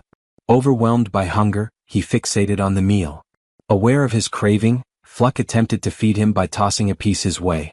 Unfortunately, the morsel struck him square in the eye. Letting out a sharp groan, he threatened the child in irritation. Apologizing, she tried again. This time, she launched 3 pieces simultaneously, hoping at least one would land correctly. One chunk successfully entered his mouth, while the other 2 landed on his eyes once more. Despite the pain, tears welled up in his eyes, not from sorrow but from the sheer flavor. As he chewed, the delight overwhelmed him. At that moment, a notification arrived for Kratos. A member of his demon legion had experienced joy. 1 happy point was added. His cumulative total now stood at 302. This puzzled Kratos slightly. With the latest batch of recruits who had eaten chunyo, the total should have been 300 demons and Fluck. He couldn't quite figure out the identity of the extra source of happiness, but ultimately dismissed the thought. More points only meant more power, and he intended to conserve them for the upcoming raid on Saruthal. Rousing his troops, he ordered the cultivation warriors to press forward. With fervent energy, he rallied them in the name of a prosperous yield. Hours passed until they reached the threshold of Sarathal's stronghold. Saruthal, foreseeing the assault, instructed his minions to sever the rope bridge. As the bridge collapsed, the phantoms mocked the approaching demons, ridiculing them with jeers. Their amusement didn't last long. Without hesitation, Kratos lunged across the chasm. Panic swept through the wraiths, until they realized he had miscalculated. He was plummeting. The phantoms erupted with laughter, calling him brainless for attempting such a reckless leap. Then the laughter died. They spotted fragments of his form embedded into the cliff face, once again with his posterior exposed. The ultimate glitch maneuver had been activated. The spirits flushed, blushing in discomfort. Slowly, Kratos began his ascent, turning once, turning again, revealing his backside with each twist. His expression remained grim and menacing. With a few more contortions, the demon lord reached the top. The specters, thoroughly unsettled, groaned in disgust.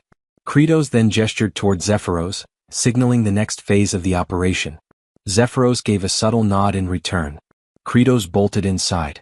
As per his calculated tactics, the food wraiths were expected to fear the potatoes. But by charging in unarmed and alone, he increased the odds they would fall for the trap. As predicted, Saruthal dispatched his food wraiths, believing the demon king lacked the cursed tubers. Any contact with him would be their triumph. The spectral attackers surged forward. Kratos initiated a concealed maneuver, his so-called quantum leap. A glitch-based strategy now branded with an impressive name.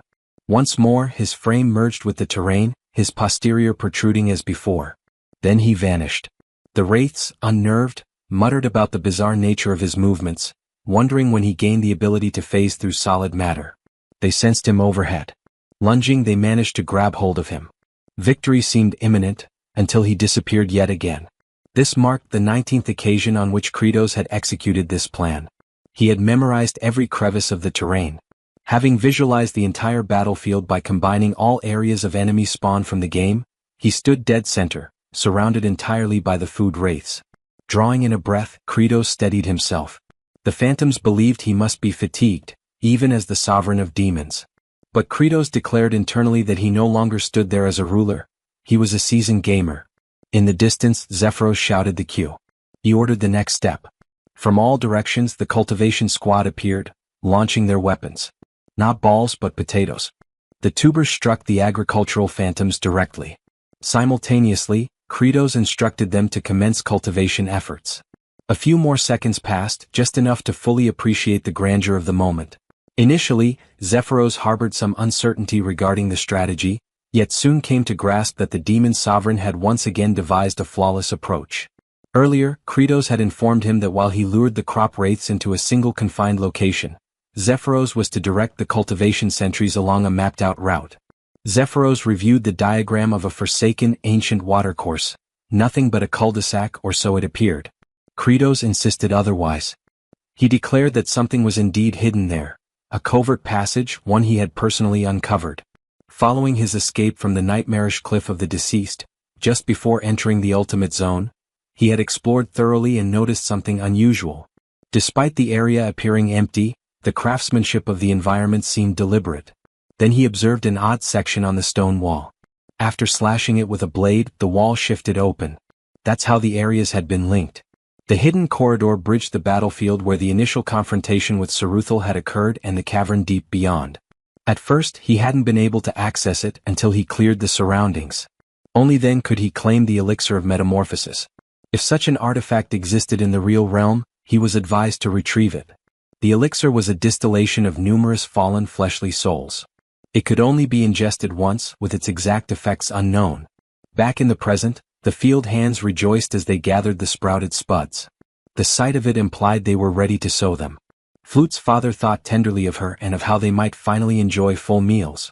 But witnessing all of this, Kratos' features darkened. A memory surfaced. He once starved so severely that a kindly elder woman offered him food. She had even promised a hearty supper if he could just hold out a little longer. The next thing he remembered, an ambulance was parked nearby. That thought soured his expression. With that grim recollection fresh, he declared a statement that caused the workers to cheer. Anyone who interfered with their long-awaited nourishment would be utterly annihilated. Just then someone called out to the overlord. It was Baal, announcing his readiness to assist against Saruthal. Kratos, however, ordered Baal to focus on carrying the provisions. Combat belonged to the head of the chain. Meanwhile, Saruthal invoked the great spirit of glacial heart. He beseeched it to ensnare more souls with its frozen wrath and grant him a surge of reinforcements and might. Out of nowhere, Kratos landed a forceful kick square into his back, sending him to the ground. Saruthal lay stunned, face against the dirt, shocked by the Demon King's sudden arrival. Kratos coldly responded that it was no longer his concern. Pest extermination was now underway. As Saruthal remained crouched, Kratos loomed above. The former rebuked Kratos, branding him foolish to believe he could triumph single-handedly. Saruthal's form began to morph. He disclosed his genuine prowess. Despite the dramatic transformation, Kratos showed no reaction. His expression was blank, almost disinterested, for he had witnessed this countless times, 19 to be exact. In past playthroughs, while chasing the ever-fleeing Saruthal across the hazardous cliffs, aged Kimchi's player frequently ran into his minions. By the end, nearly every creature inhabiting those bluffs had been eradicated. Eventually, Saruthal retreated into the chamber containing the Heart of Ice Spirit. A fearsome relic, allegedly forged from the death of an ancient drake, it unleashed a chilling energy that ensnared wandering phantoms in the land of the living. Saruthal made attempts to summon additional allies using the relic's force, but the paladin always arrived in time for the final confrontation. There, Saruthal activated his most formidable power. He conjured a whirling gale, signifying his acceptance of Kratos' formidable nature. Gradually, the vortex assumed shape, an exact replication of Kratos himself. Saruthal was convinced this was the key to victory. Kratos knew all too well what was happening. Saruthal's signature ability allowed him to flawlessly duplicate his adversary's attributes and embody them. That was the climax of the encounter. At that moment, Saruthal possessed identical statistics to Kratos' own character, which were maximized to their limits. With staggering offensive capacity and a near untouchable evasion trait, even a single misstep meant instantaneous defeat. Nonetheless, the attributes that Saruthal replicated were from the current demon monarch Kratos, whose prowess was no longer as formidable. Saruthal lunged forward. Simultaneously, Kratos received a prompt to utilize his HP to acquire various attribute enhancements. He had the option to allocate 10% more to his existing stamina, which stood at 30%, as well as his psychological fortitude, bodily power, nimbleness, and arcane energy, each resting at 20%. With a reserve of 302 HP, Kratos spent 50 of them to elevate his agility to 30%. Saruthal was taken aback when Kratos sidestepped his strike with ease. Following that, Kratos delivered a punch with all the force he could summon. Another 50 points were consumed to boost his brute force from 20% to 30%. He met Saruthal's clenched fist directly with his own. The impact prompted Saruthal to cry out in pain, bewildered as to how Kratos remained unscathed. Kratos retorted that cultivating land also required intellect. Enraged, Saruthal attempted to unleash the bloody strike technique, but Kratos had already invested 50 points to amplify his magical force, raising it to 30%, and another 50 to augment his mental endurance to the same level. Both unleashed their lightning-based abilities. Saruthal was caught by surprise as his spell backfired, and he was struck by his own electrical discharge. The so-called Zeus impersonator began to liquefy, reduced to a viscous pool.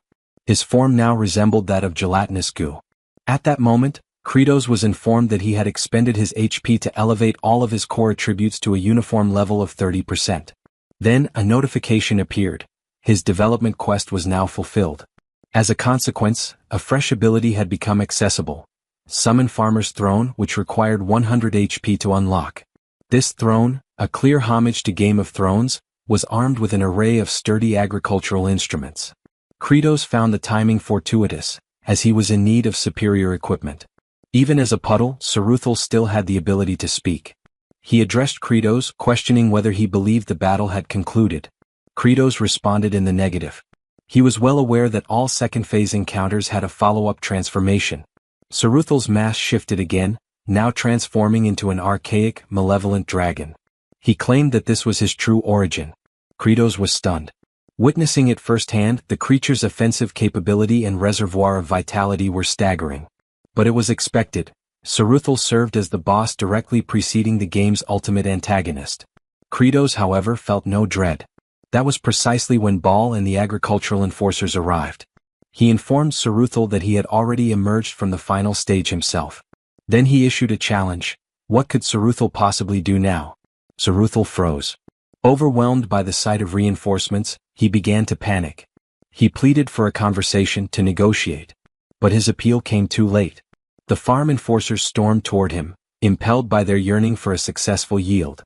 They unleashed their accumulated frustration on Saruthal for disrupting their tilling. Saruthal begged for leniency. Kratos recognized that he could overcome Saruthal through direct combat, but the entity's capacity for speech and motion gave him pause. It didn't feel right to destroy it with his own hands. Still, he observed that his comrades were too malnourished to land efficient strikes. They had been battering Saruthal for some time now, yet he refused to perish. He contemplated a more effective tactic. Kratos activated the Summon Farmer's Throne skill, draining 100 HP and leaving him with just 2 points. A beam of verdant luminescence descended from the heavens, slowly lowering the throne. Then, without warning, it plummeted with explosive velocity. Kratos flinched in astonishment. The throne landed squarely atop Saruthal, generating a crater upon impact. The farm guards exulted. One demon jubilantly praised their monarch for not allowing Saruthal to simply expire, but instead, annihilating him with a brutal, skull-crushing blow. They admired how ruthless, savage, and infernal the move was, worthy of a true overlord. Another cried out that such a feat could only be pulled off by the demon king himself, and that lesser beings like them could never imitate such dominance. They chanted Kratos' name in triumph. He blended with the celebration, shouting with pride. Elsewhere, among the lightning-bound, Fikimir came to a realization. With his superior defeated, he now understood that it was time for his own ascension. By now the entire farmland had been cultivated. The purpose of Lightning Rod number 2 had been fulfilled. With the raid concluded, their principal objective was achieved. The potato shoots had sprouted, and Kratos had successfully eliminated every blight that jeopardized the upcoming yield. With those hurdles overcome, he exclaimed with fervor that it was the moment to sow the tubers. Yet before they could vacate the premises, the crystalline orb situated upon the pedestal stirred. Kratos took notice. A notification appeared. confirming that his objective of vanquishing Saruthal on the cliff of the departed for the 20th instance had now been fulfilled. That led him to wonder whether he had simply resumed from the 19th attempt in the game. The system then alerted him of a concealed scenario now being unlocked.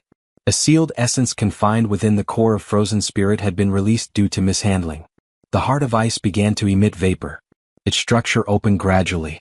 As Kratos approached, he was met with astonishment. A diminutive azure hatchling emerged. He stood speechless, eyes wide in disbelief. The juvenile dragon noticed him. With excitement it uttered a name, T-Bone. Their gazes locked in stillness. The small WRM pondered if this bizarre entity before him might be his parent. As Kratos extended his hand, the little one shuddered with sensitivity. The dragon remembered hatching from its shell in pitch blackness, overwhelmed with fear, yet now relieved that its father had found him. That sense of comfort quickly faded once it got a good look at Kratos' unfortunate visage. Even though Kratos made an admiring remark about the creature's cuteness, the hatchling quaked in apprehension. As the group began to exit the chamber, the overzealous agricultural enforcers jokingly hollered about cooking the baby drake. This left the creature misty-eyed. Kratos rebuked them, labeling them fools, and reminded them that raising the beast first would yield greater returns. This, of course, led the little one to suspect that its supposed caretaker might actually intend to consume it. Kratos came to a halt when he noticed the awaiting crowd. The demons had gathered to welcome back the farming core, their expressions sincere with joy. Fluck ran directly into her father's arms. Families reunited in warmth and relief. The baby dragon's cheeks turned rosy as it sensed the shared affection in the air. He glanced up at the figure holding him, realizing that perhaps they weren't so frightening after all. That was until he looked once more at the face of his so-called guardian. His opinion reversed immediately. No, they were absolutely terrifying. As twilight descended, the hatchling trembled in a shadowy corner. He cautiously peeked out, only to catch sight of the demon sovereign's ominous expression again. It made the little dragon assume they were merely biding their time until he matured enough to be eaten. Meanwhile, the overlord himself was absorbed in thought, primarily concerning how to nourish the young drake. He had heard somewhere that juvenile dragons fed on polished minerals, yet there wasn't a single gemstone in sight. Only piles of corroded scrap littered the storage. Zephyros soon arrived to give his report. As anticipated, significant setbacks had arisen during the construction of embankments. To cultivate vegetation properly, earthen ridges were necessary, raised mounds lining the fields. Ideally, such structures required untainted soil, but their terrain was littered with fragments of stone. Despite their efforts, each attempt by the farm guards to dig deeper resulted in the emergence of more debris. The baby dragon misinterpreted the situation, thinking he was already being forced into labor like the others, though in reality, Kratos merely held him. The demon lord reflected that their terrain more closely resembled a coal excavation site than a field. At the current pace, merely removing the stones would take an eternity. Worse yet, relying so heavily on the workforce daily would rapidly deplete the store of chunios intended for incentives. Even the prospect of receiving backup from other high-ranking demons wouldn't solve the dilemma. A sinister expression again crept across Kratos' face. He daydreamed about being the protagonist in a fantasy serial, one with the ability to summon a magical companion. He imagined some sort of burrowing beast like a wombat, capable of clearing the stones effortlessly. The hatchling in his grasp visibly shook once more, unnerved by the increasingly dreadful countenance his parent was making. Kratos observed Fluke as she diligently dug into the terrain. Her expression was firm with resolve. He continued watching her and came to the realization that it was time to stop complaining and instead devise a solution. While he was immersed in his own reflections, a sudden cry pierced the air, razor squall. Kratos turned pale. A colossal whirlwind was barreling toward them, gaining speed rapidly. It slipped his mind completely. He had known that this expansive barren land occasionally produced vents that released slicing gales at random intervals, and getting caught in one would result in being torn to shreds in moments. He shouted for everyone to seek shelter behind the stone formations. They scrambled toward anything that could provide shadow and dropped low to the ground. Kratos also bolted for cover, but even though the slicing wind was still a distance away, the sheer force of the air pressure was staggering. What he had experienced during gameplay didn't even come close. This was a calamity of nature, the greatest peril to cultivation efforts. But amidst the chaos, he spotted Fluke dashing toward the incoming vortex. Kratos' eyes widened. She wasn't fleeing, she was heading to Azurat. Her father took off after her. Irritation surged in Kratos at the reckless girl. Without hesitation, he handed the hatchling to his own father, instructing him to protect the young Drake, warning that anyone who pursued him would face consequences. Bale cried out in protest, warning Kratos that the area was too treacherous, that death was likely. Kratos was fully aware of the risk. But he couldn't bear the thought of losing either his vital lightning conductor or an essential laborer. Cultivation wasn't some peaceful, leisurely endeavor involving leisurely fruit picking. Fluke, struggling, attempted to move the pole, but her efforts were fruitless. Azurat shouted for her to abandon the attempt and escape. In Kratos' mind, he likened both agriculture and survival to waging war. He yelled at the child to step aside, then drove his foot into the stake, shattering it. Azurat let out a piercing scream as he toppled, smacking the ground face first. The demon sovereign's cheek was sliced open.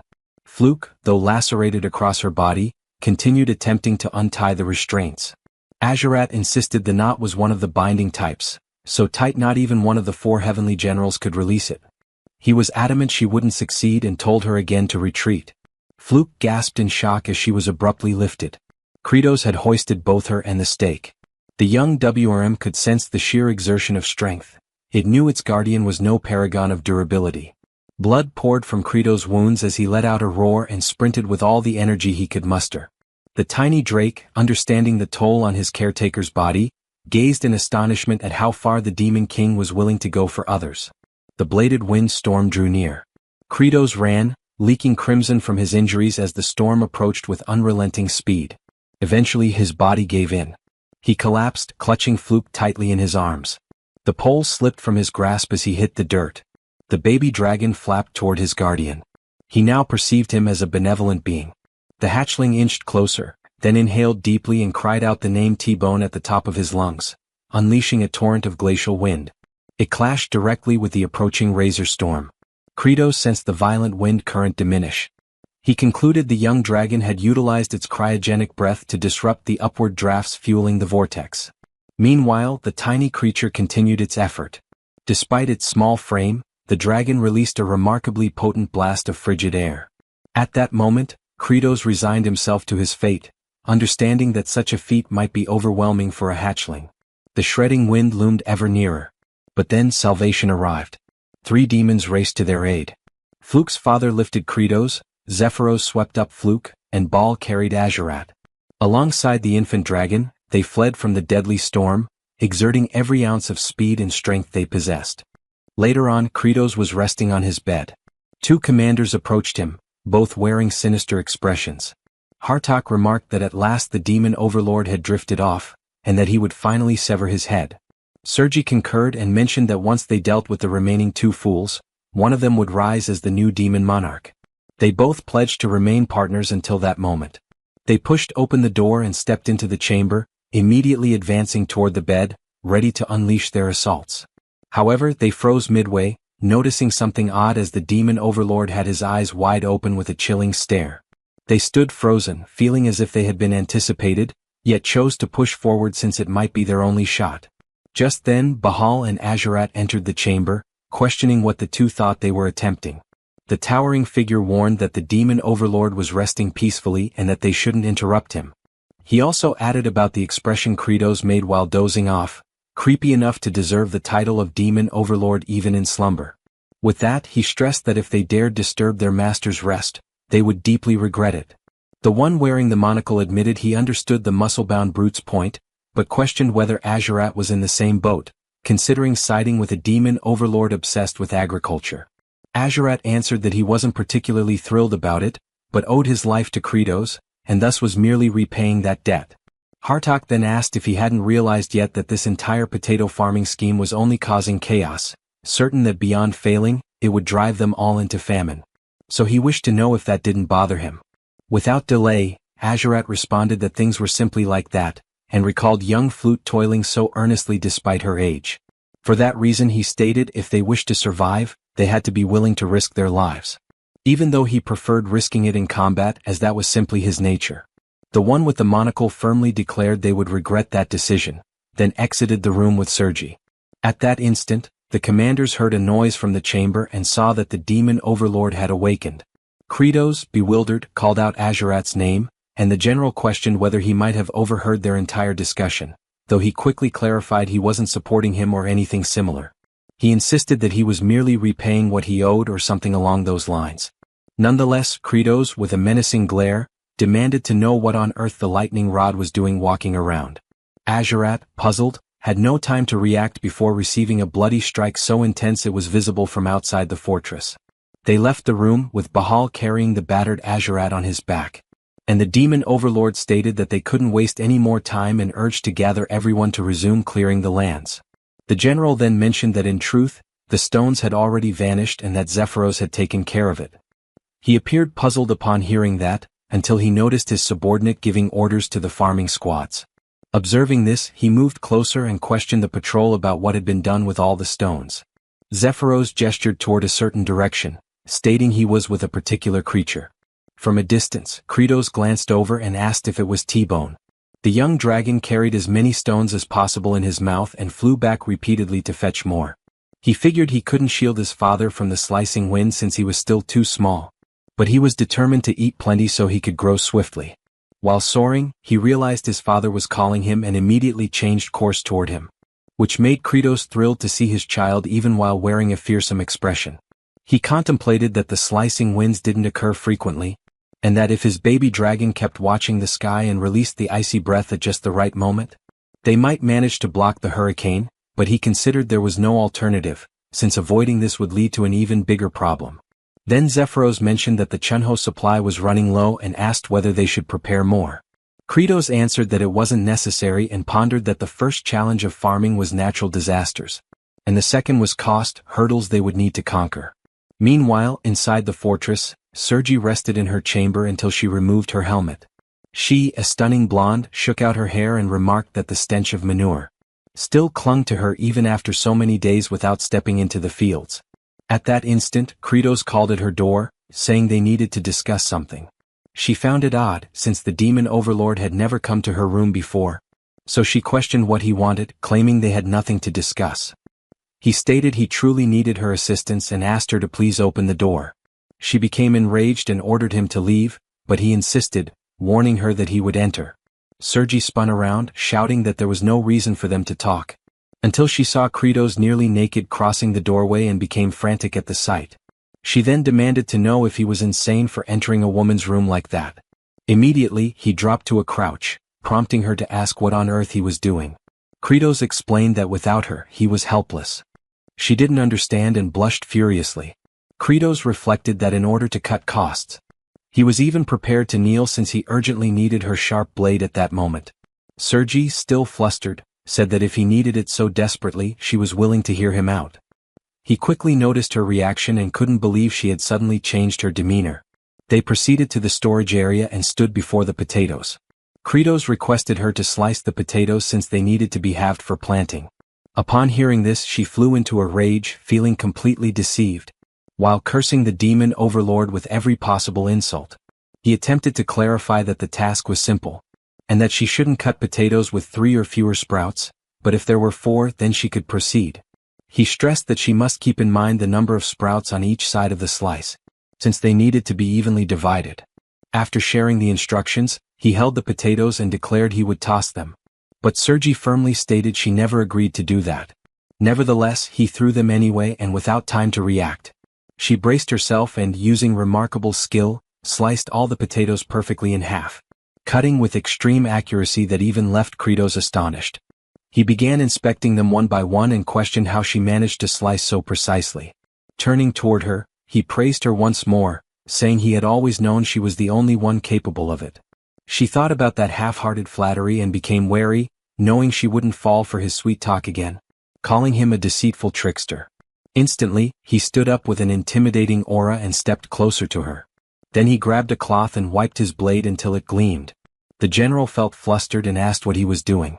He answered that potato juice had splashed on it and it needed to be cleaned. She, burning with embarrassment, wondered if he had lost his mind, unable to comprehend why he was acting this way. Besides that look in his eyes, sincere, warm, and intense. Kratos noticed the sword was now spotless and admitted that it felt satisfying, imagining that if the blade wasn't thoroughly cleaned, infections could spread to the potatoes.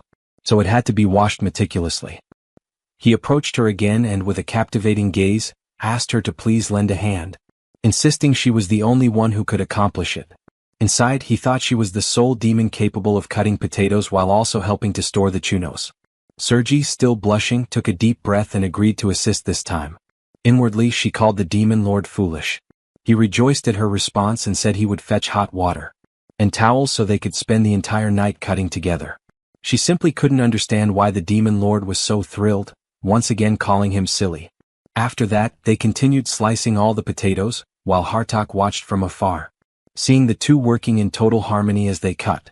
He fumed at the sight, thinking Sergi had also become one of the pitiful fools, volunteering to serve the demon lord simply because she received a few compliments.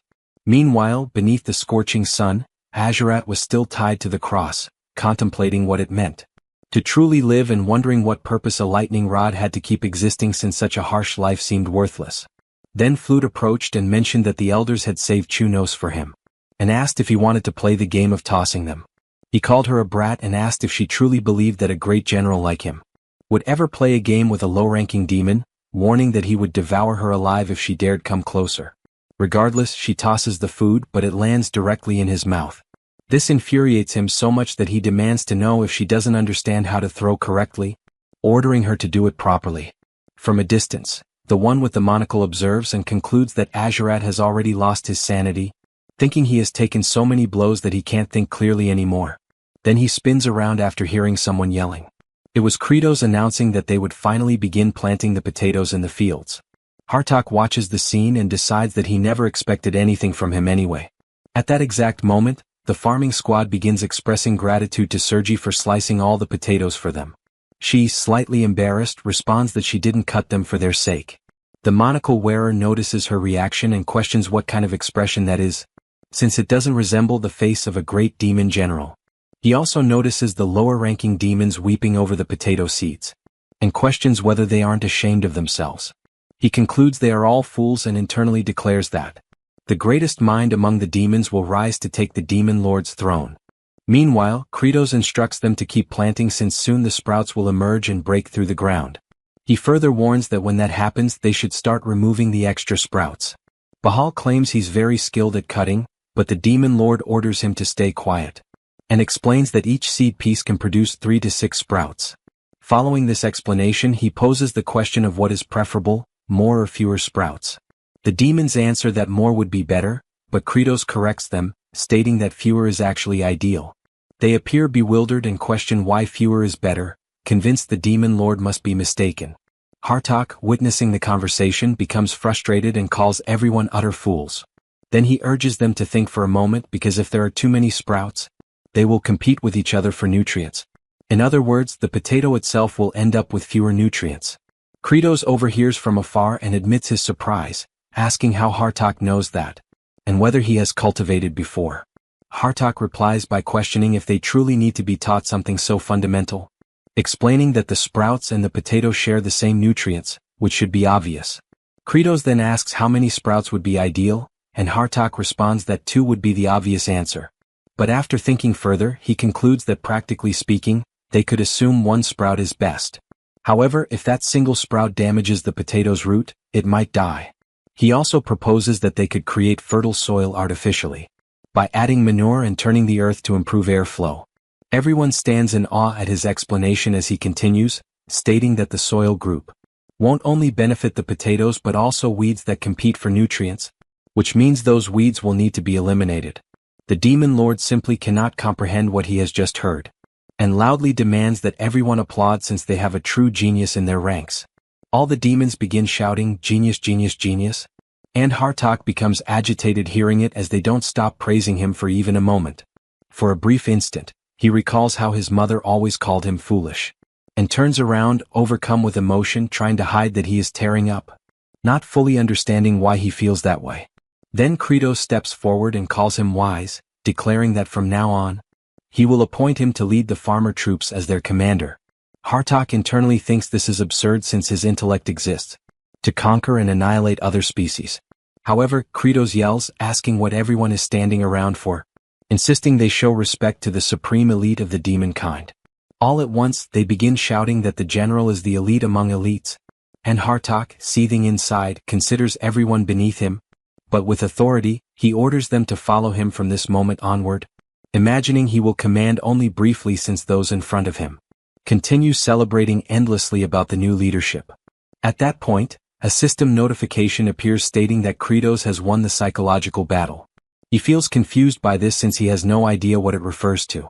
Another notice informs him that he recognized Bahal's neglected childhood and transformed him into a loyal subordinate. He questions internally if he really did this unconsciously. There's also a notification mentioning that Azurat, who had never had a friend, has gained a new companion and thus lessened his violent nature. Kratos doesn't quite understand which friend it's referring to. Meanwhile, Sergi's heart softened. She was a woman who had never experienced love. He also established trust in Hartok, who merely desired acknowledgement. Because of these developments, he now has access to a new skill by using 200 happiness points, and the skill revealed is blood vision. He feels shocked because this ability wasn't in the game at all, and is probably original, just like the Farmer's Throne skill. The system explains that this ability allows him to glimpse the near future of his target, currently up to 6 hours ahead. It also specifies that the target can be a living being or an object. But his surprise intensifies immediately after. A new notification says it can even be used on the sky. This revelation excites him immensely since it's essentially a weather forecast. Meanwhile, somewhere between the forsaken lands of the demons and the human territories, specifically in the village of exiles, a man arrives announcing that he has completely recovered. His subordinate greets him warmly, expressing relief to see him well again. Rivage thanks him for all the support and admits he wishes he could be reborn with a sturdier body next time. Diol chuckles and responds that he'd rather be rich like a noble so he could boss people around.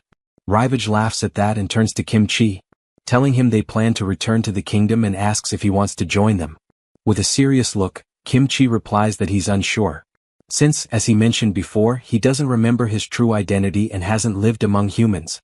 Because when he first arrived in that village, the inhabitants didn't exactly welcome him warmly. For that reason he wonders if someone like him would truly be accepted anywhere. The two observe quietly for a moment until Rivage proposes that perhaps he should start by wearing different attire. However, this doesn't happen when Diol teasingly asks if the hero really doesn't want to take off those strange clothes. The messenger concludes that Kim Chi must truly be fond of them. Yet, in his mind, the hero admits that he actually wants to change clothes. But he cannot figure out why they simply won't come off as if they are fused to his body. Rivage thanks one of the villagers for their hospitality and remarks that living there solely because one is a descendant of an exile is extremely harsh. He adds that when he returns to the kingdom, he will inform the king about this situation. Kim Chi watches this exchange and imagines that Rivage is a nobleman sent to explore the territories near the demons under royal orders. And he is indeed not an arrogant person but rather kind and worthy of respect. This reflection makes him ponder who he himself used to be and concludes that all he remembers is following orders and eliminating others repeatedly. Thinking about this causes him to lower his head, as he wonders if he is even capable of doing anything besides taking lives. Back in the demon realm, the farming squad starts to notice the sprouts emerging and cheers excitedly since they are finally appearing. The generals approach to witness it too, realizing that the plants are truly growing. Flute rushes over to Azurat to share the exciting news. He erupts in anger upon hearing it and demands to know what he's supposed to do with that information. Then, the Kratos calls for the agricultural division and announces that the next phase will be burying, asking the wise Hartok to elaborate further. Hartok explains that burying means covering the sprout stems with earth to prevent the young potatoes from being exposed to sunlight because if that happens they will change color, lose flavor, and even become toxic, thus becoming what are called spoiled potatoes. Kratos requests applause since the explanation was so insightful, which leaves the general slightly embarrassed.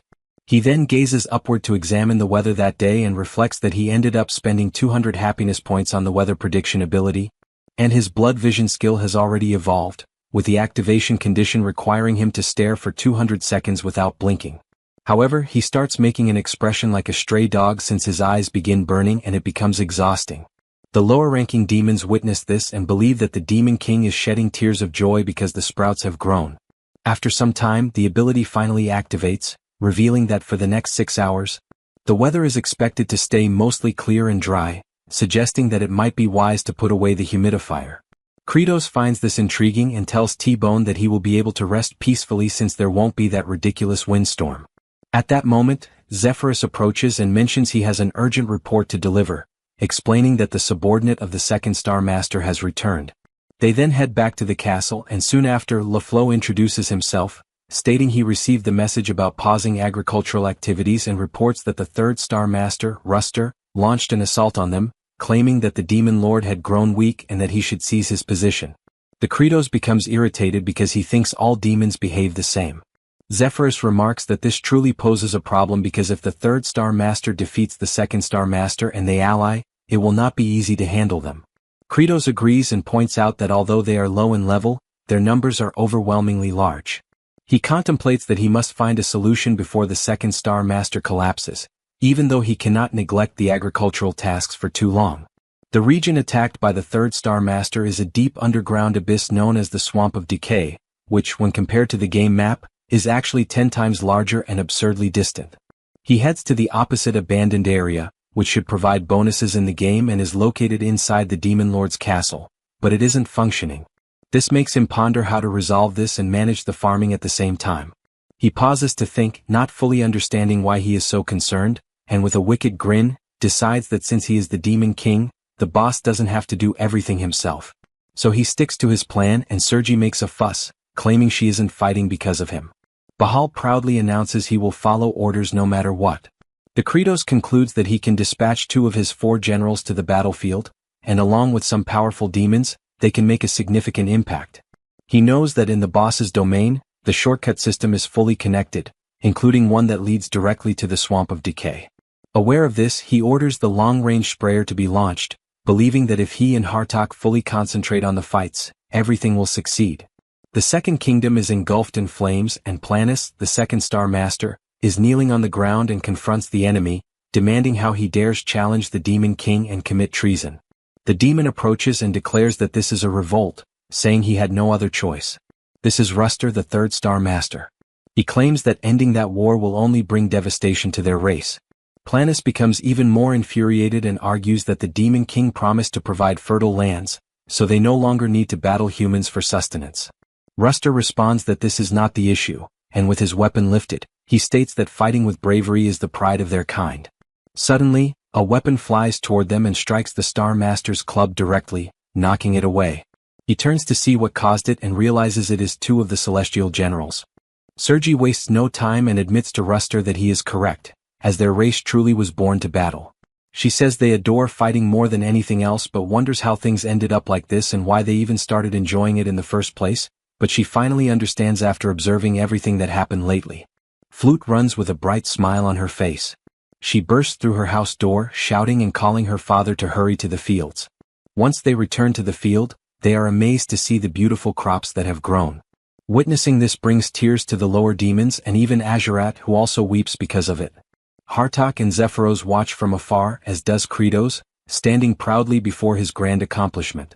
The little girl runs, calling for the Demon King, and Happy says that it is truly beautiful and that she has never seen anything like it before. Kratos simply remains quiet.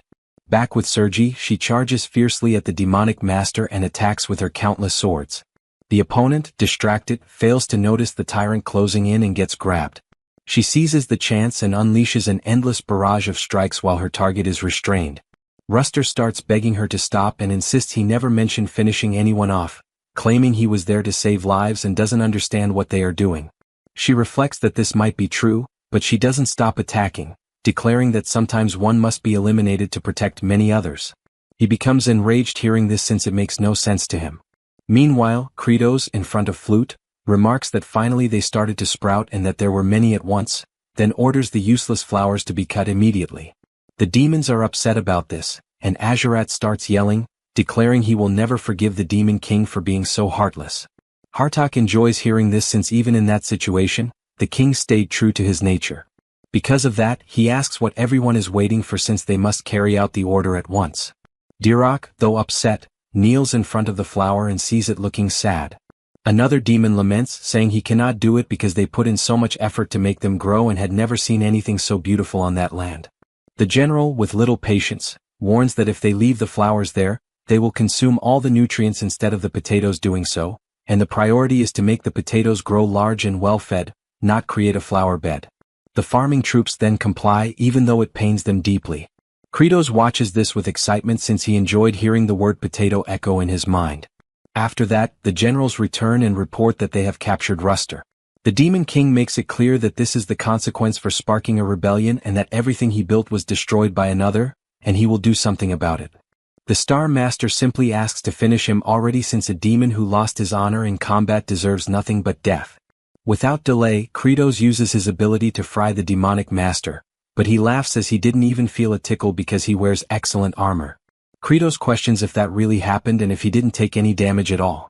Then he drags him to the plantation and uses a lightning rod, explaining that he actually found the task quite useful.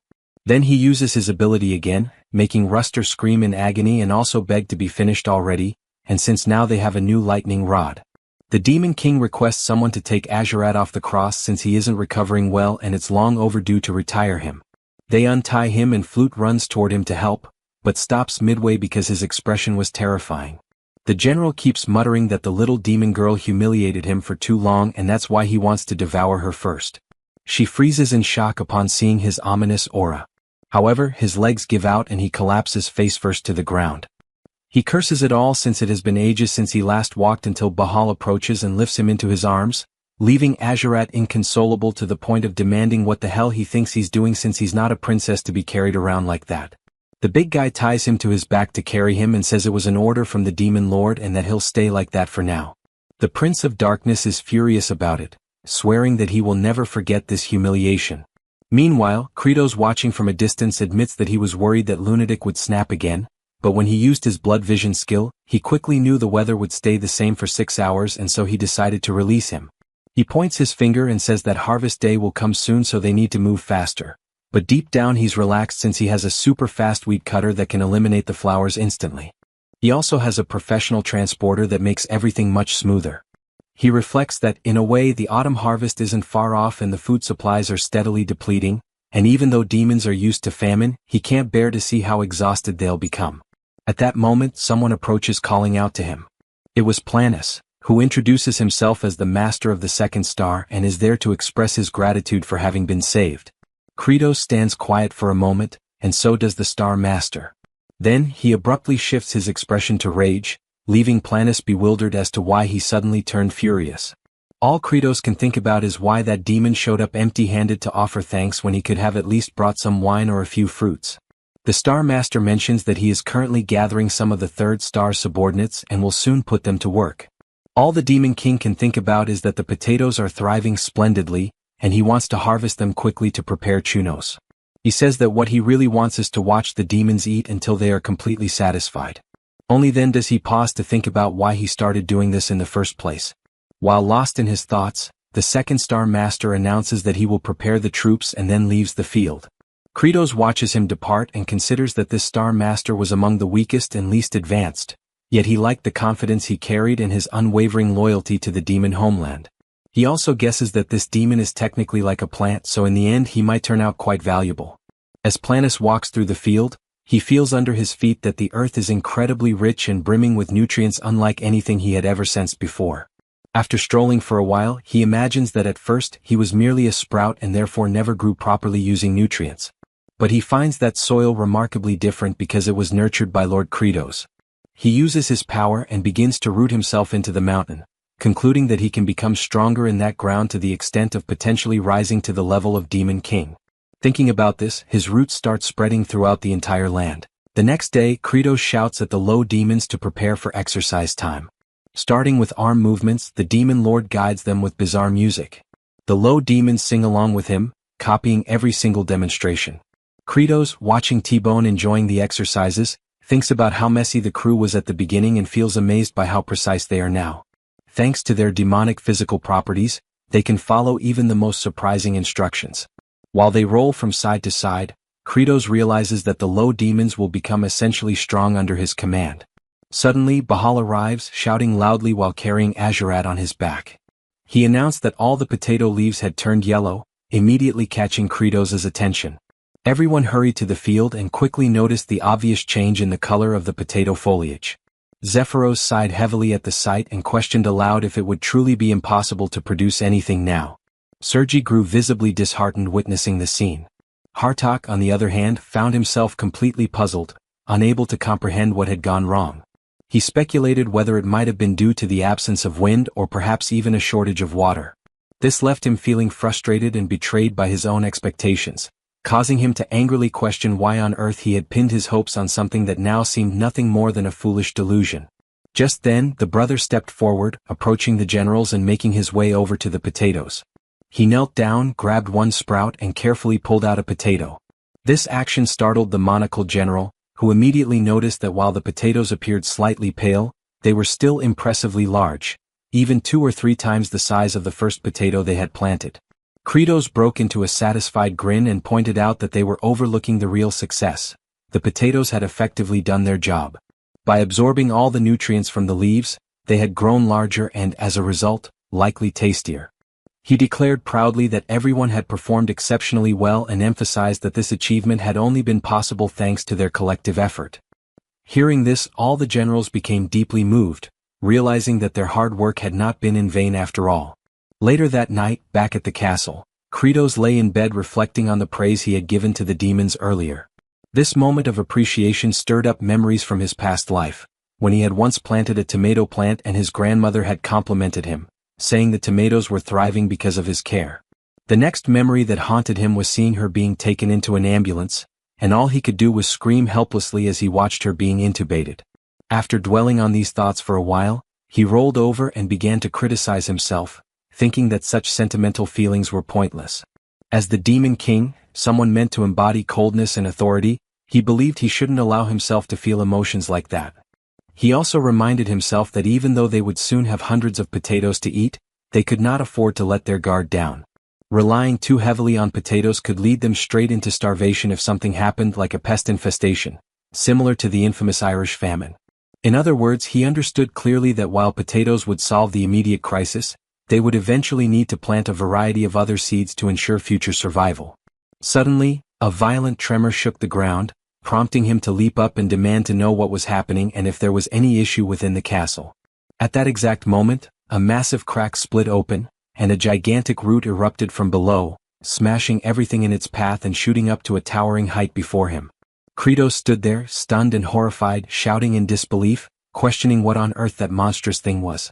Meanwhile, outside in the fields, Flute was still carefully examining the potato leaves. She recalled that the Demon King had mentioned that the leaves would naturally fall off as the potatoes matured. However, she sensed something felt terribly off and began to dig with determination, convinced that something was wrong beneath the surface. When she finally pulled one of the potatoes out, she was horrified to discover that the vegetable had simply vanished. She prepares to dash off, intending to alert the adults immediately, but soon freezes in place as the entire castle becomes engulfed by countless enormous branches. Kratos finds himself ensnared by the massive tendrils, and just then the Star Master emerges, laughing mockingly and remarking that the Demon King now resembles a helpless insect.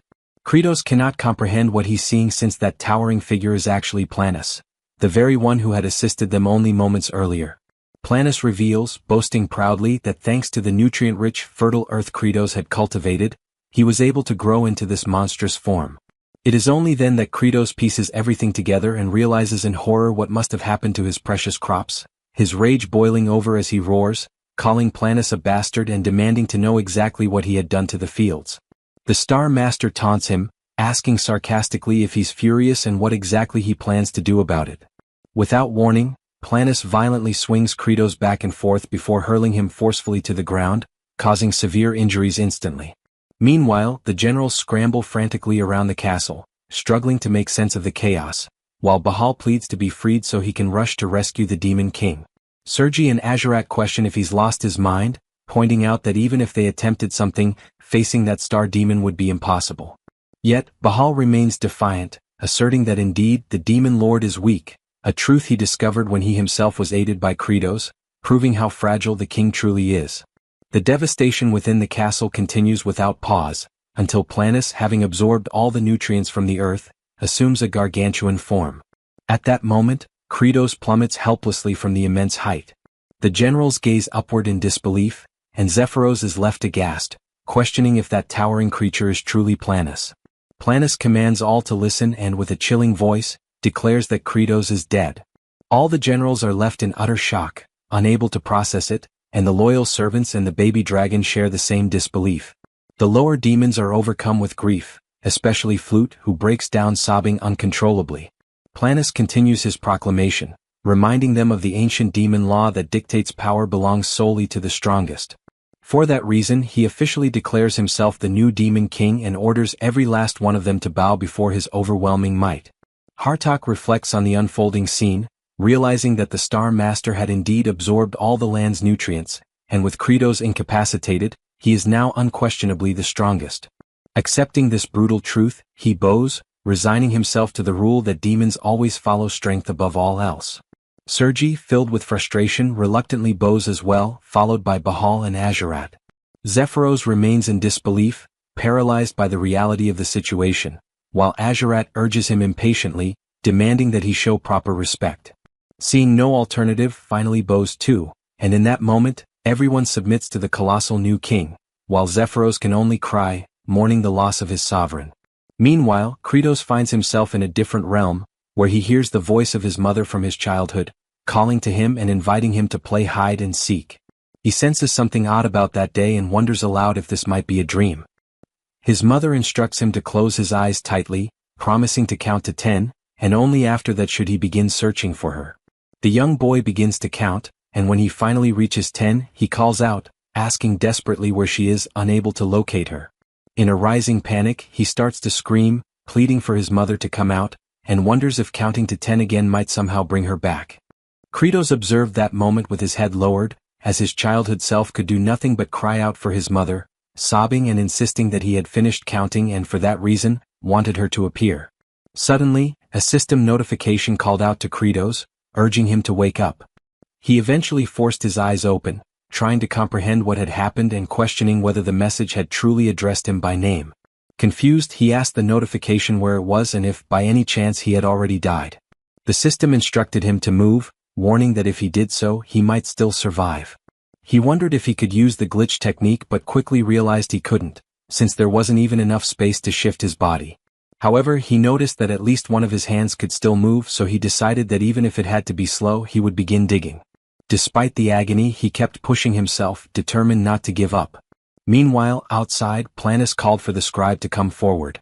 Zephyros approached and introduced himself formally as the recording secretary.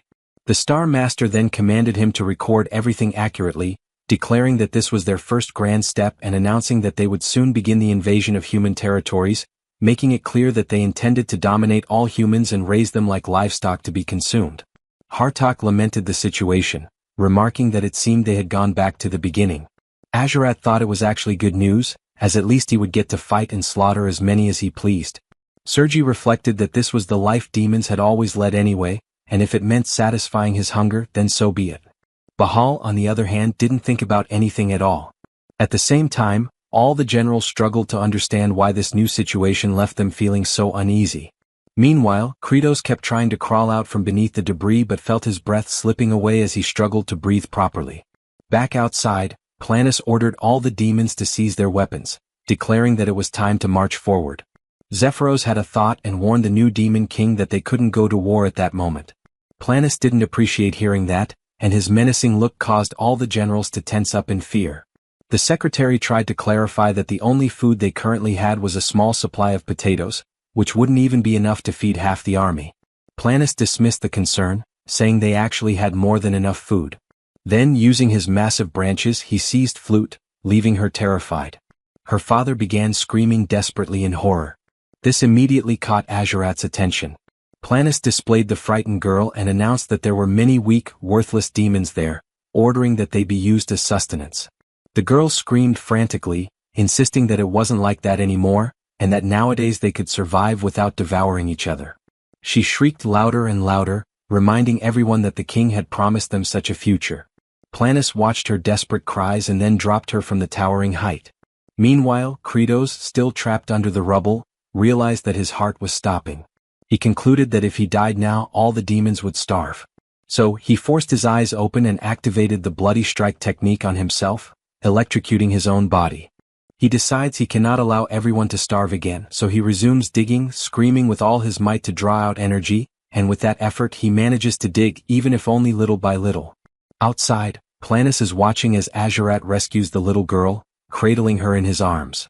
The MC keeps struggling to climb, and whenever his heart threatens to stop, he uses his bloody impact technique to jolt himself awake, but he realizes he's far too exhausted. Then he starts to contemplate whether he still has a long way to go, or if at least he is heading in the right direction, questioning whether his efforts still hold any meaning. Thinking about this weighs him down even more. Outside, all the generals stare wide-eyed, watching Azurat holding the child.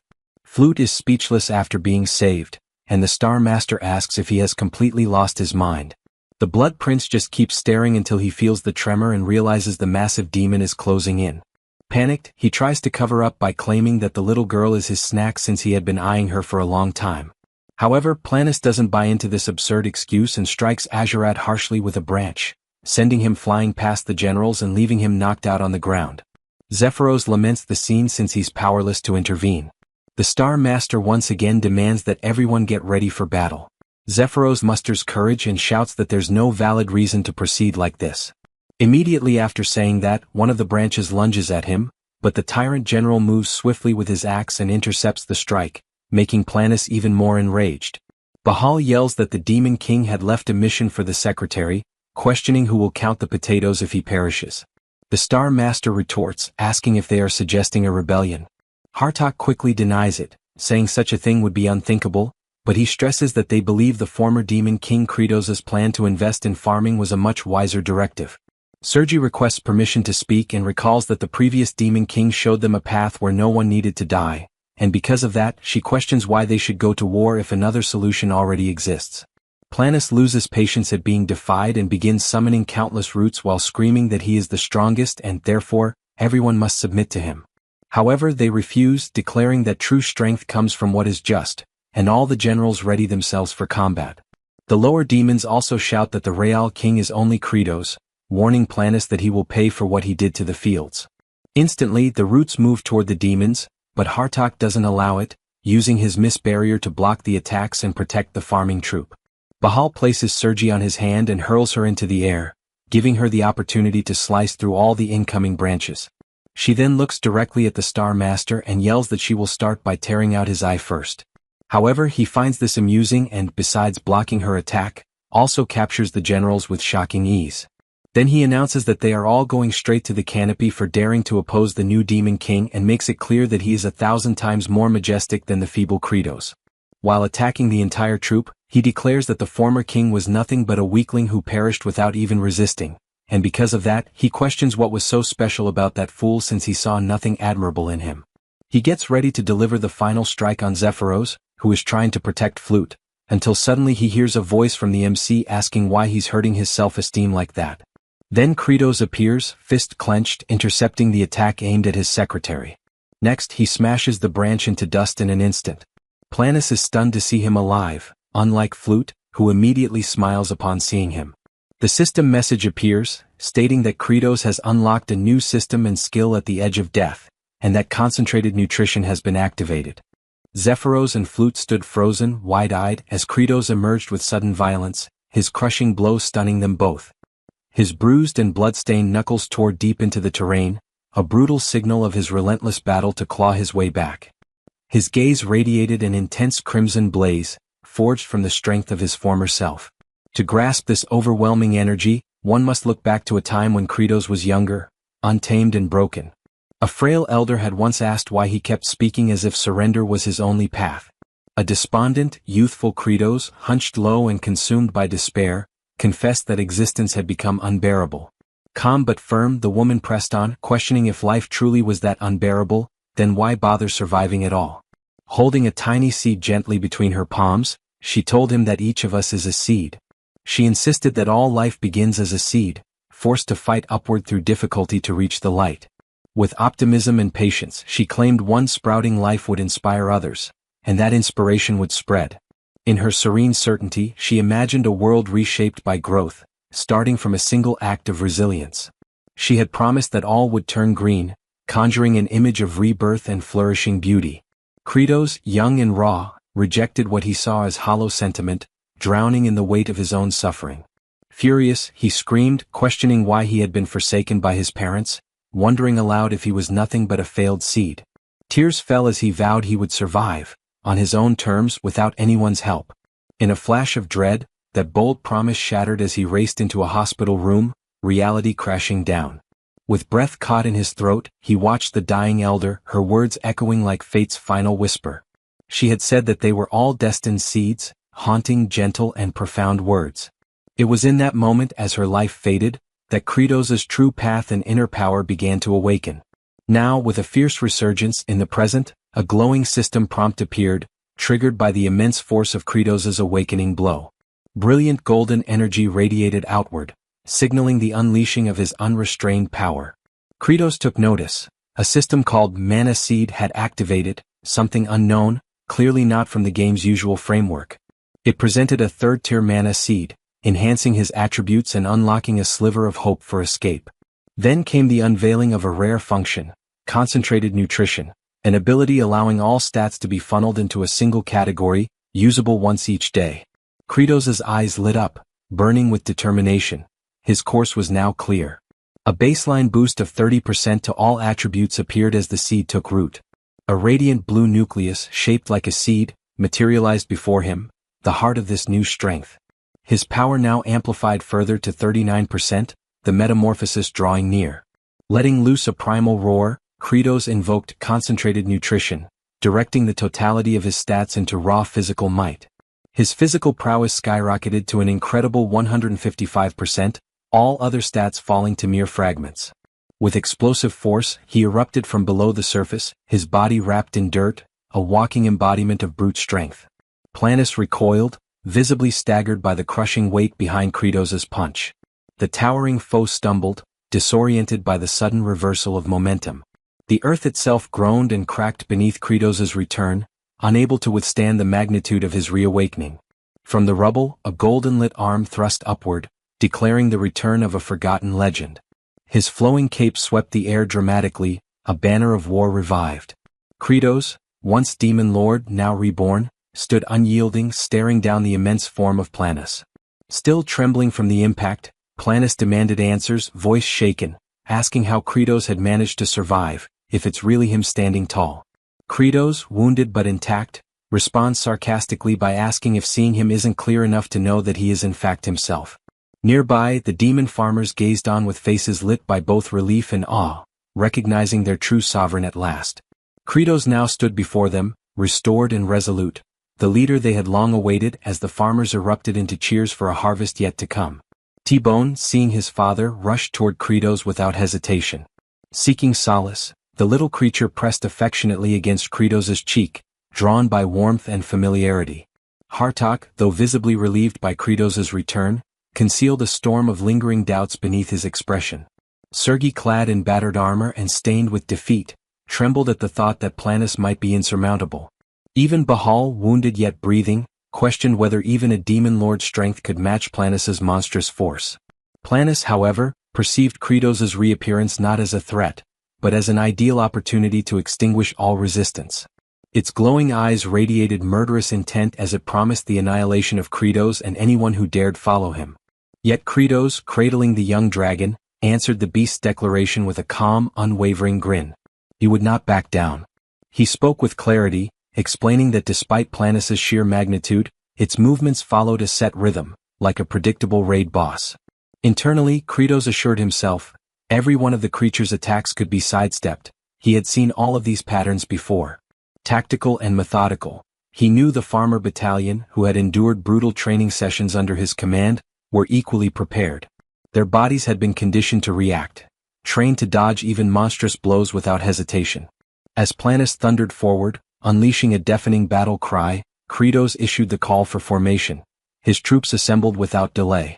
The titanic foot of the enemy came crashing down, aiming to crush them in one strike. Kratos ordered them to shift left, and the squad moved with perfect unity. The ground split violently beneath the place they just stood, but their synchronized movements spared them. He called for them to veer right, and again they executed the maneuver like clockwork. He barked for them to hit the ground as a sweeping limb cut through the air just overhead. Kratos's voice rang out, commanding them to roll and not stop moving as the team ducked and spun through the chaos.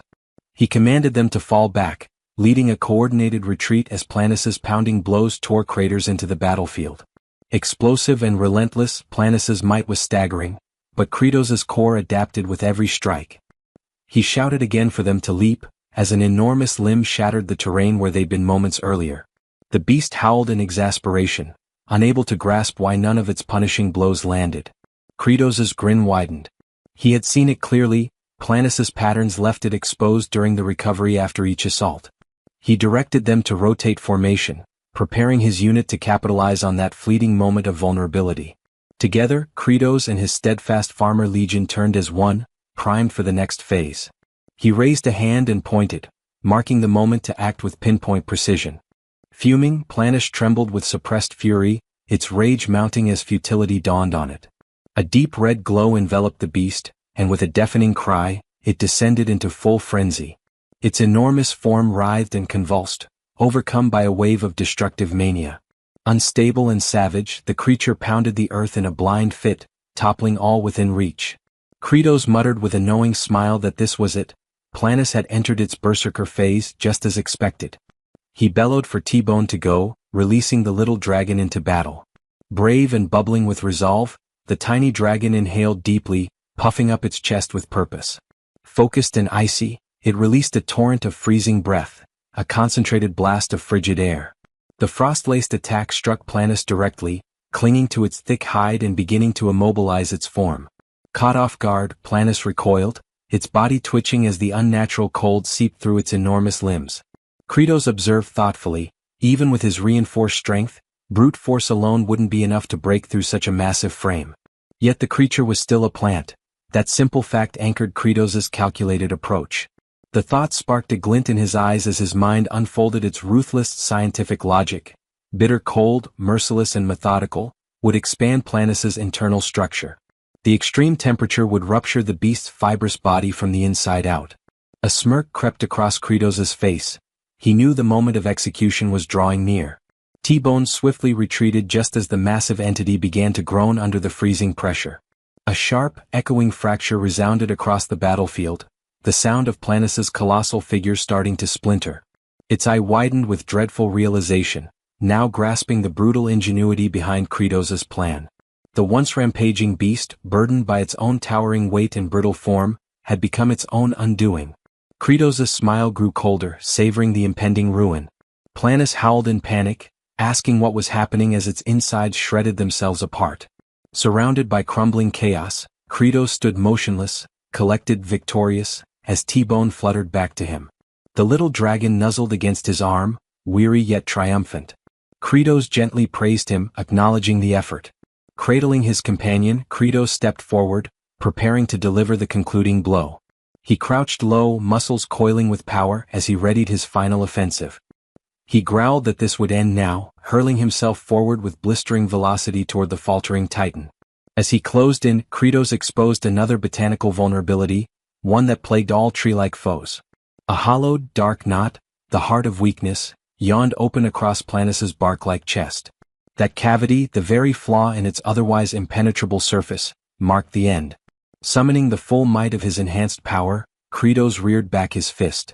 With a primal cry, he drove it into the knot, striking with terrifying force. The impact unleashed a chain reaction. The titanic frame of Planis convulsed and shattered. It broke, splintered, and groaned as its structure buckled from within. Each fragment of its wooden flesh fell like shards of a collapsing tower.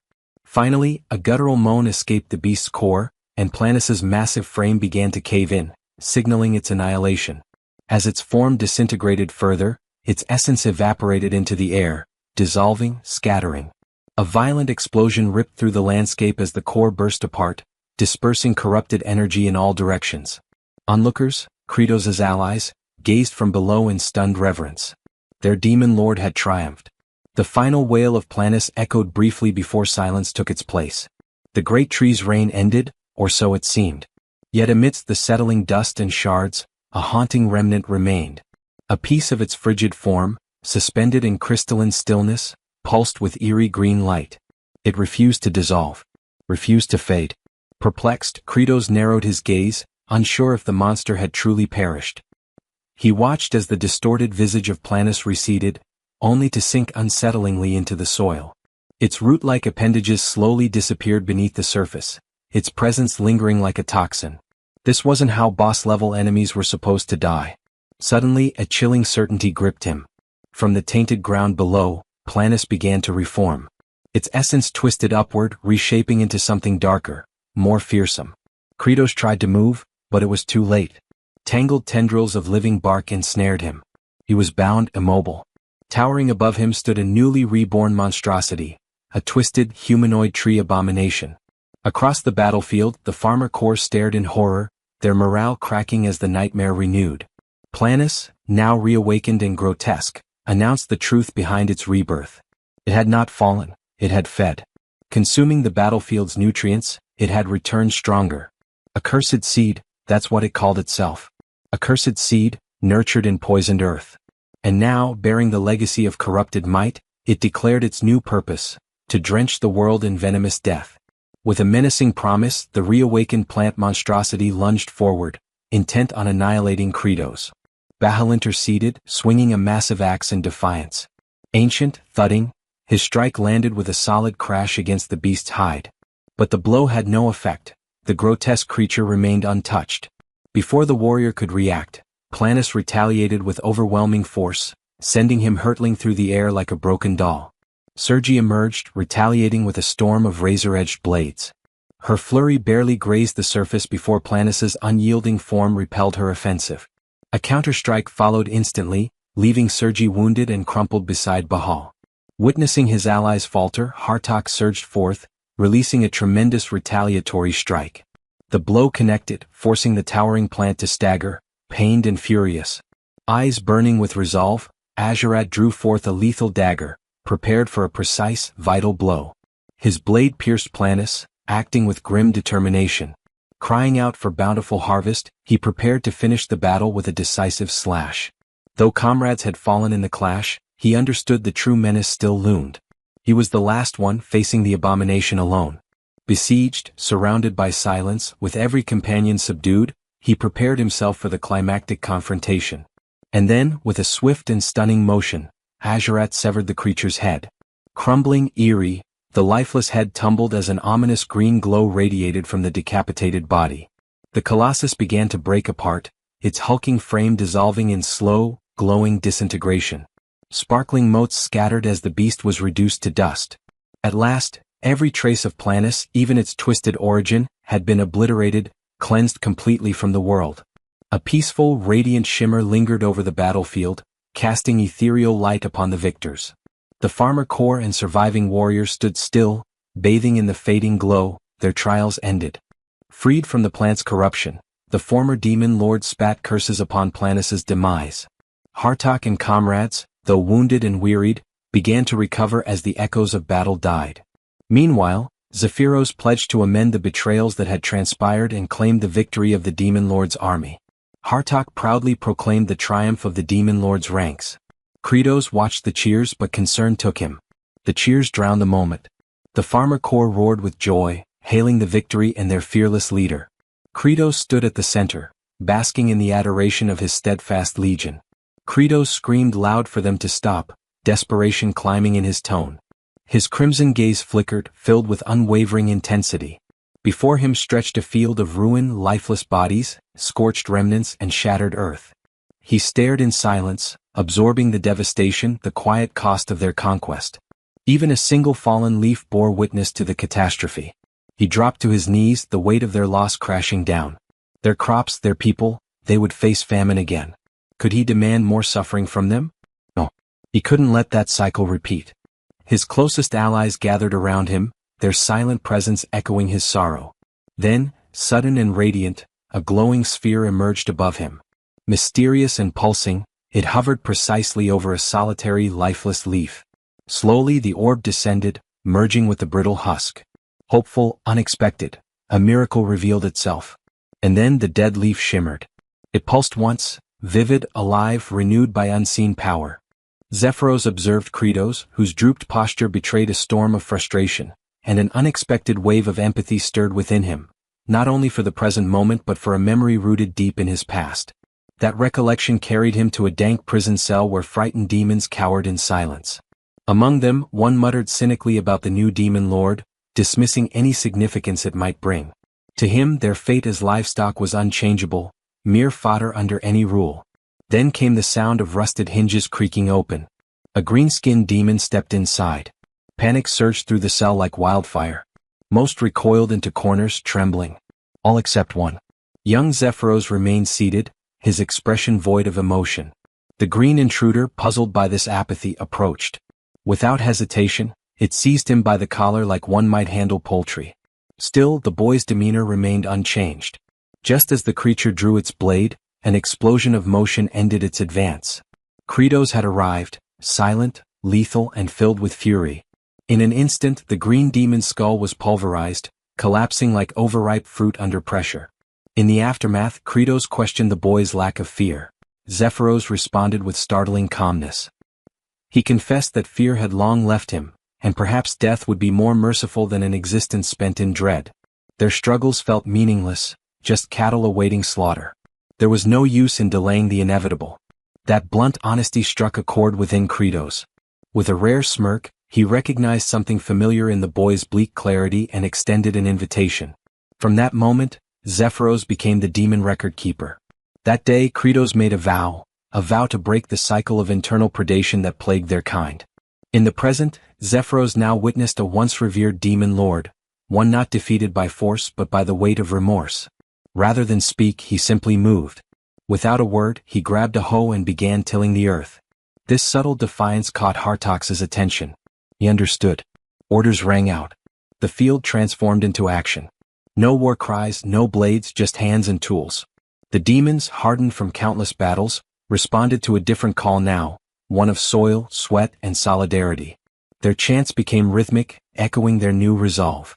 They sang of plowing through hardship, of oxen moving slow but steady, and of calloused hands pushing through resistance. Kratos, watching in silence, slowly grasped their intent. They had not been broken, they were ready. His eyes sparked with realization. Assignments were given with purpose. One unit would seek out every viable potato. Others prepared tools, sliced seed potatoes, aligned rows, raised soil beds. Zephyros would ensure the blades remained spotless. Hartox would take command of the front effort. Agerat was sent to gather all equipment. Kratos, filled with renewed conviction, raised a clenched fist. Their unified response echoed, a declaration of purpose, of harvest. Among them, Baal charged like a beast of burden, rope clenched between teeth, dragging a plow with raw, unfiltered strength. The image struck Kratos deeply. In that instant, the act of farming revealed itself not as mere cultivation, but war. Against drought, against blight, against failure. Elsewhere, Flute discovered a tiny sprout. Her expression radiated wonder, as if she had unearthed a priceless gem. Declaring it valuable, she lunged for it. But it wouldn't budge. Still tied to a post like a scarecrow, Raster mumbled suggestions half-heartedly. Just when she nearly gave up, another hand joined hers, Agerat's. Together they heaved. From the stubborn soil emerged an enormous root cluster, a potato so massive it could rival a final boss. In a cruel twist of irony, it landed squarely on Raster's face. Flute beamed with accomplishment, and Kratos turned at the commotion. His expression froze. What lay before him wasn't imagined, it was a real potato. Enormous, healthy, and alive. He was speechless. The soil, once barren, had come alive.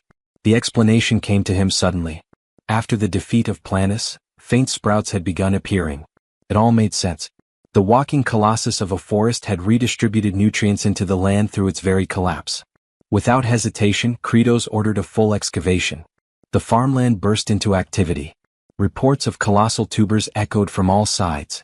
A farmer lifted one that nearly needed transport clearance. It was undeniable. The soil was overflowing with bounty. Cries of discovery rang out. T-Bone, ever relaxed, lounged atop a potato the size of a cart, licking it like a sun-warmed treat. Tough demons, once warriors forged in brutality, now danced in joy, arms full of produce, faces beaming like children in spring. Zephyros, voice shaken with emotion, glanced toward Kratos with a question that needed no answer, asking if this is a bountiful harvest. Kratos held the massive crop in his arms. His gaze softened. The weight was real. His voice, usually stern, carried warmth. Tears welled up, not of sorrow but relief. Around him, laughter broke out, unrestrained and pure. And so it was. Against all odds, with hands once trained for war now sowing hope, they had achieved what once felt impossible. A true, bountiful harvest. A harvest awaited, one where hunger would no longer shadow their lives. Within the newly established demon stronghold, Kratos, bearing the title of Demon King, examined a cluttered assortment of makeshift reports pinned to a worn-out board. His gaze was sharp, expression solemn as he reviewed the current status of the Forsaken regions. The first territory, labeled with a solitary star, Sartl. Its ruling lord had made the mistake of rebelling, an error swiftly met with destruction. Adding to the fortune, once the heart of Frost ceased to pulse, his followers had disappeared like unpaid apprentices on the eve of a festival. The area now lay deserted, an open canvas for any ambitious settler armed with determination and a shovel. Next came the two-star zone, Planis's former domain. The death of its master left his scattered forces in complete disarray. Unsure of their moral compass, they wandered aimlessly, like forgotten side characters abandoned mid-quest. Then there was the third-star domain, Raster. An individual whose most notable legacy involved acting as a literal lightning rod. Oddly enough, perhaps his most meaningful contribution to date. Kratos considered retribution for past disobedience, but it felt akin to blaming a hamster for steering a sinking galleon. The final and most complex, the four-star territory, was home to a serpentine figure known as Tartu. In the original game framework, Tartu had proven trustworthy, which, within demonic standards, implied he was unlikely to commit betrayal that particular day. Kratos weighed the idea of mobilizing reinforcements from regions 2 and 4. These areas remained relatively stable and responsive. However, expanding forces meant escalating logistical demands, additional supplies, more mouths, and the ever-growing challenge of managing resources, particularly meals. Until the next yield, caution was necessary. Zephyros, known also as Ender Zephyros and now a demon monarch in his own right, provided an update. Mass stew production had commenced under prior instructions. Kratos acknowledged the report with a rare glint of satisfaction and ordered that the food vouchers be organized accordingly. At that moment, a subordinate rushed into the chamber, announcing that standby communications had been dispatched to each territory. This piqued Kratos' attention. Were they complying? A brief hesitation followed. The four-star district, it appeared, was not responding. Tension flickered in Kratos' expression. Why the disobedience? The messenger, wide-eyed and clearly bewildered, offered no reason. No explanation had been given. With evident restraint unraveling, Kratos leaned forward. The messenger hadn't even asked? And worse, ask whom exactly? The situation frayed further.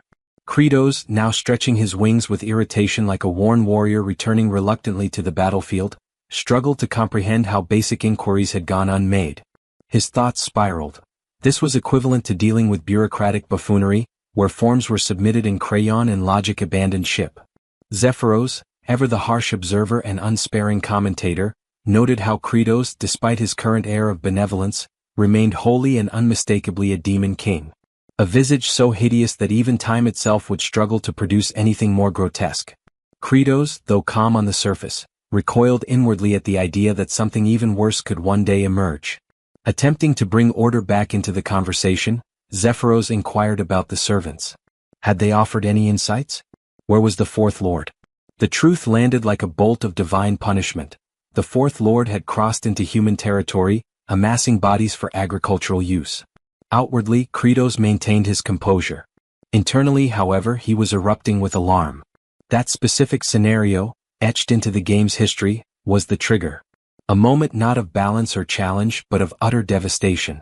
The ancient paladin, a harbinger of annihilation, would be awakened not by intention, but by invasion.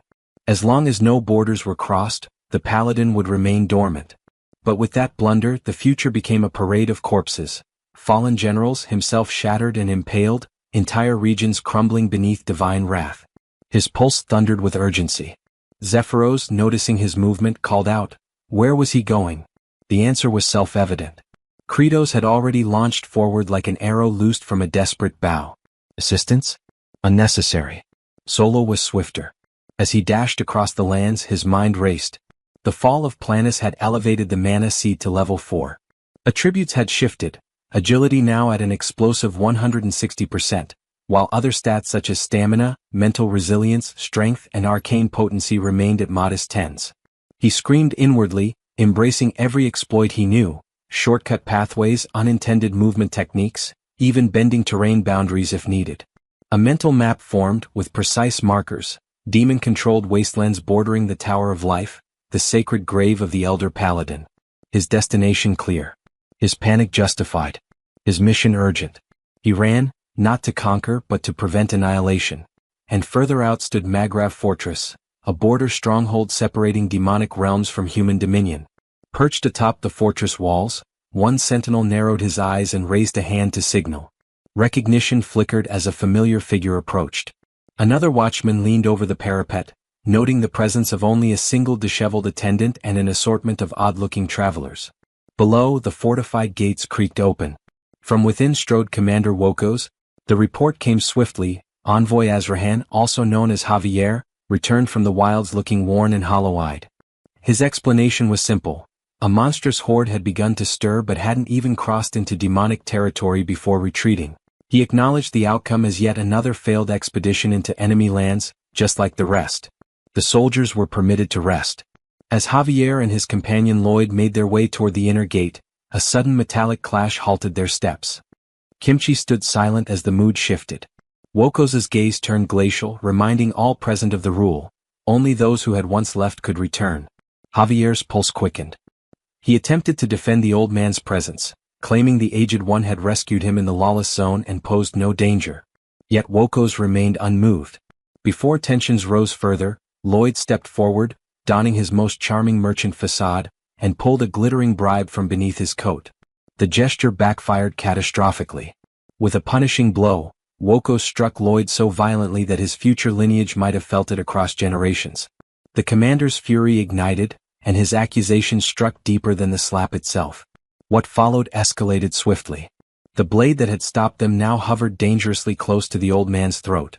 A demand was issued: the cloak must come off, and if there were even a hint of treachery, death would follow. Javier inwardly panicked. He knew that whatever lay beneath the fabric would bring disaster. H turned his gaze slowly toward Lloyd. The moment stretched, and then something erupted. A pressure flooded the air. Killing intent, thick enough to cut through steel, surged from the cloaked figure. The world seemed to pause. Even Wokos faltered in that instant. A horn sounded. Sirens wailed from every tower. A sentry screamed from above. The enemy was here. Beyond the gates, a nightmare force advanced. Giants of flesh and scale, row upon row of demons, forming a living wave of horror that darkened the land. Orders barked through the wind. Lines of defense scrambled into motion. Among the chaos, the supposed servant stood unmoving. Within his mind, something stirred, a familiar sensation like a buried prompt from an old game. Detection of hostile units, directive to eliminate. Outside the fortress, chaos reigned. Huge logs slammed into the gate with thunderous impact. Archers fired volley after volley from the walls, arrows slicing through the sky. But the enemy struck back with crude ingenuity, stones tied to ropes, flung like siege hammers, smashing barriers and skulls alike. It was less a battle and more a construction site gone mad. The main gate creaked under relentless pressure, wood splintering with each ram's hit. Inside, civilians cowered in corners, eyes wide, breath shallow. The aged instincts screamed to act, centuries of battle reflexes flaring. Past incarnations, all ending in blood, all forced into violence. His hands twitched, yearning for a weapon. If not for Javier's restraining grip, those hands would already be tearing through the enemy. But this time was different. The old warrior scanned the room, families, the elderly, even children, paralyzed with fear. Perhaps now was not the time to flee but to fight. Then the moment broke. A wooden groan echoed louder than before, and the gate collapsed inward with a final, devastating crash. The flood began. Demons surged through the opening, claws, teeth, war cries. At the head marched a serpentine monstrosity, Tartu, weapon raised, issuing his command to raise the defenders and turn their corpses into fertilizer. Commander Wokos's shout split the chaos. He called for the destruction of the rear bridge. A soldier hesitated, stunned. The commander's eyes burned with desperation. Death was inevitable, but the homeland had to be protected. No demon could be allowed to cross. The order flew, and in moments, the rear bridge detonated into a storm of debris and smoke. Any escape was now severed. Javier's complexion turned ashen, lips dry. He could hear the explosion ringing in his skull. The bridge was gone. Lloyd beside him turned a shade paler, nausea clinging to his features like sweat. The grim truth settled: there would be no escape. Among the defenders, one cried out in despair over dreams unfulfilled. Without warning, a cataclysmic blast ruptured the air. A segment of the outer wall shattered next, sending stone and dust cascading into the chaos. Tension turned instantly into bedlam. Shrieks filled the air, bodies scattered in all directions, many stumbling in blind panic. Amid the frenzy, a colossal demon surged from the ranks, its massive hand descending into the sea of people to snatch a young girl. Her shrill cry pierced the air, matched by the agonized scream of her mother. Instinct seized Javier. He sprinted forward, but was immediately halted by a firm grip from Lloyd. Meanwhile, the kimchi remained still, entirely composed. A moment later, the demon's torso simply vanished, erased in an instant as if sliced from existence. The child plummeted from the severed grasp, but Javier broke free, diving through the smoke to catch her midair. He cradled her during the roll, absorbing the impact. Even Lloyd stood stunned, struggling to comprehend what had just unfolded. Above, Kimchi descended, his cloak catching the wind in a silent display. His gaze swept the battlefield until it locked onto Tartu. With no sound but the whisper of fabric, Kimchi landed directly in front of him. There were no theatrics, no glowing runes or swelling music, only a solid thud as his boots met the ground. Tartu's eyes narrowed, puzzled by the Kimchi's attire. The outlandish clothing seemed out of place, almost comical. Kimchi remained unshaken, projecting calm authority as he attempted to de-escalate. Tartu, amused and defiant, dismissed the Kimchi's authority entirely, questioning what he could possibly do in such garb. What followed was silence so tense it pulled the air taut. Kimchi didn't so much as blink before delivering a threat with the cold finality of a closing tomb. The atmosphere shifted like a storm front arriving, weighty, electric. Tartu let out a low snarl, lifted his weapon and lunged. Kimchi didn't budge. His head tilted slightly as though listening to an inner voice. Deep in thought, he questioned whether this confrontation was inevitable. Resolution settled into his bones. There would be no more hesitation. In that instant, his eyes flared with chilling focus. Before Kimchi could react, Kratos delivered a powerful hit, creating a dramatic entry. The decision was made, he would become the blade against his own kind. His foot struck with sudden ferocity, colliding with Tartu's neck. The demon's weapon spiraled away, landing far beyond the skirmish. Kimchi stood impassive, unreadable, as Tartu skidded across the earth like discarded rubble. Not far away, Kratos, the current demon king, watched in mounting panic. Sweat poured down his temples, his thoughts unraveling.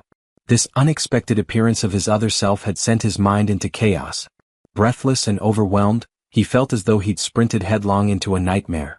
His gaze locked onto Kimchi, internal dread rising. Why had this version chosen now, of all times, to appear? Tartu, dazed and battered, turned his gaze toward Kratos. A flicker of recognition passed through his eyes. He attempted to speak. Kratos answered not with words but with a savage stomp to the face. Rage poured from him as he delivered blow after blow, his fury a physical storm. It wasn't just violence, it was punishment, frustration, desperation. Questions spilled out in angry bursts. Why the insubordination? Why wage war against humanity? Tartu weakly attempted to justify himself, claiming rank, but another crushing strike silenced him. Kratos barely paused, turning only briefly to glance at Kimchi before unleashing another round of furious kicks. Each strike carried not just power but disbelief. They had worked for peace. They had built something stable, quiet lives in hidden fields, trying to exist like harmless vermin beneath notice. That was the agreement. No bloodshed. Just survival. And now, because of one reckless act, everything teetered on collapse. Beneath the rage, what truly gripped Kratos was fear. He silently pleaded for leniency. Just this once, just this one mistake, he hoped would not bring ruin. Let the demons live. Then Kimchi finally spoke, breaking the silence with a revelation that froze Kratos in place. Recognition had struck. Kimchi had seen through everything. He knew exactly who stood before him. Kratos's foot halted mid-kick. His entire form stiffened, breath catching in his throat. Knees trembling, sweat running cold, his thoughts spiraled. His identity had been exposed. The worst-case scenario had just arrived. It was at this moment he knew. He fucked up.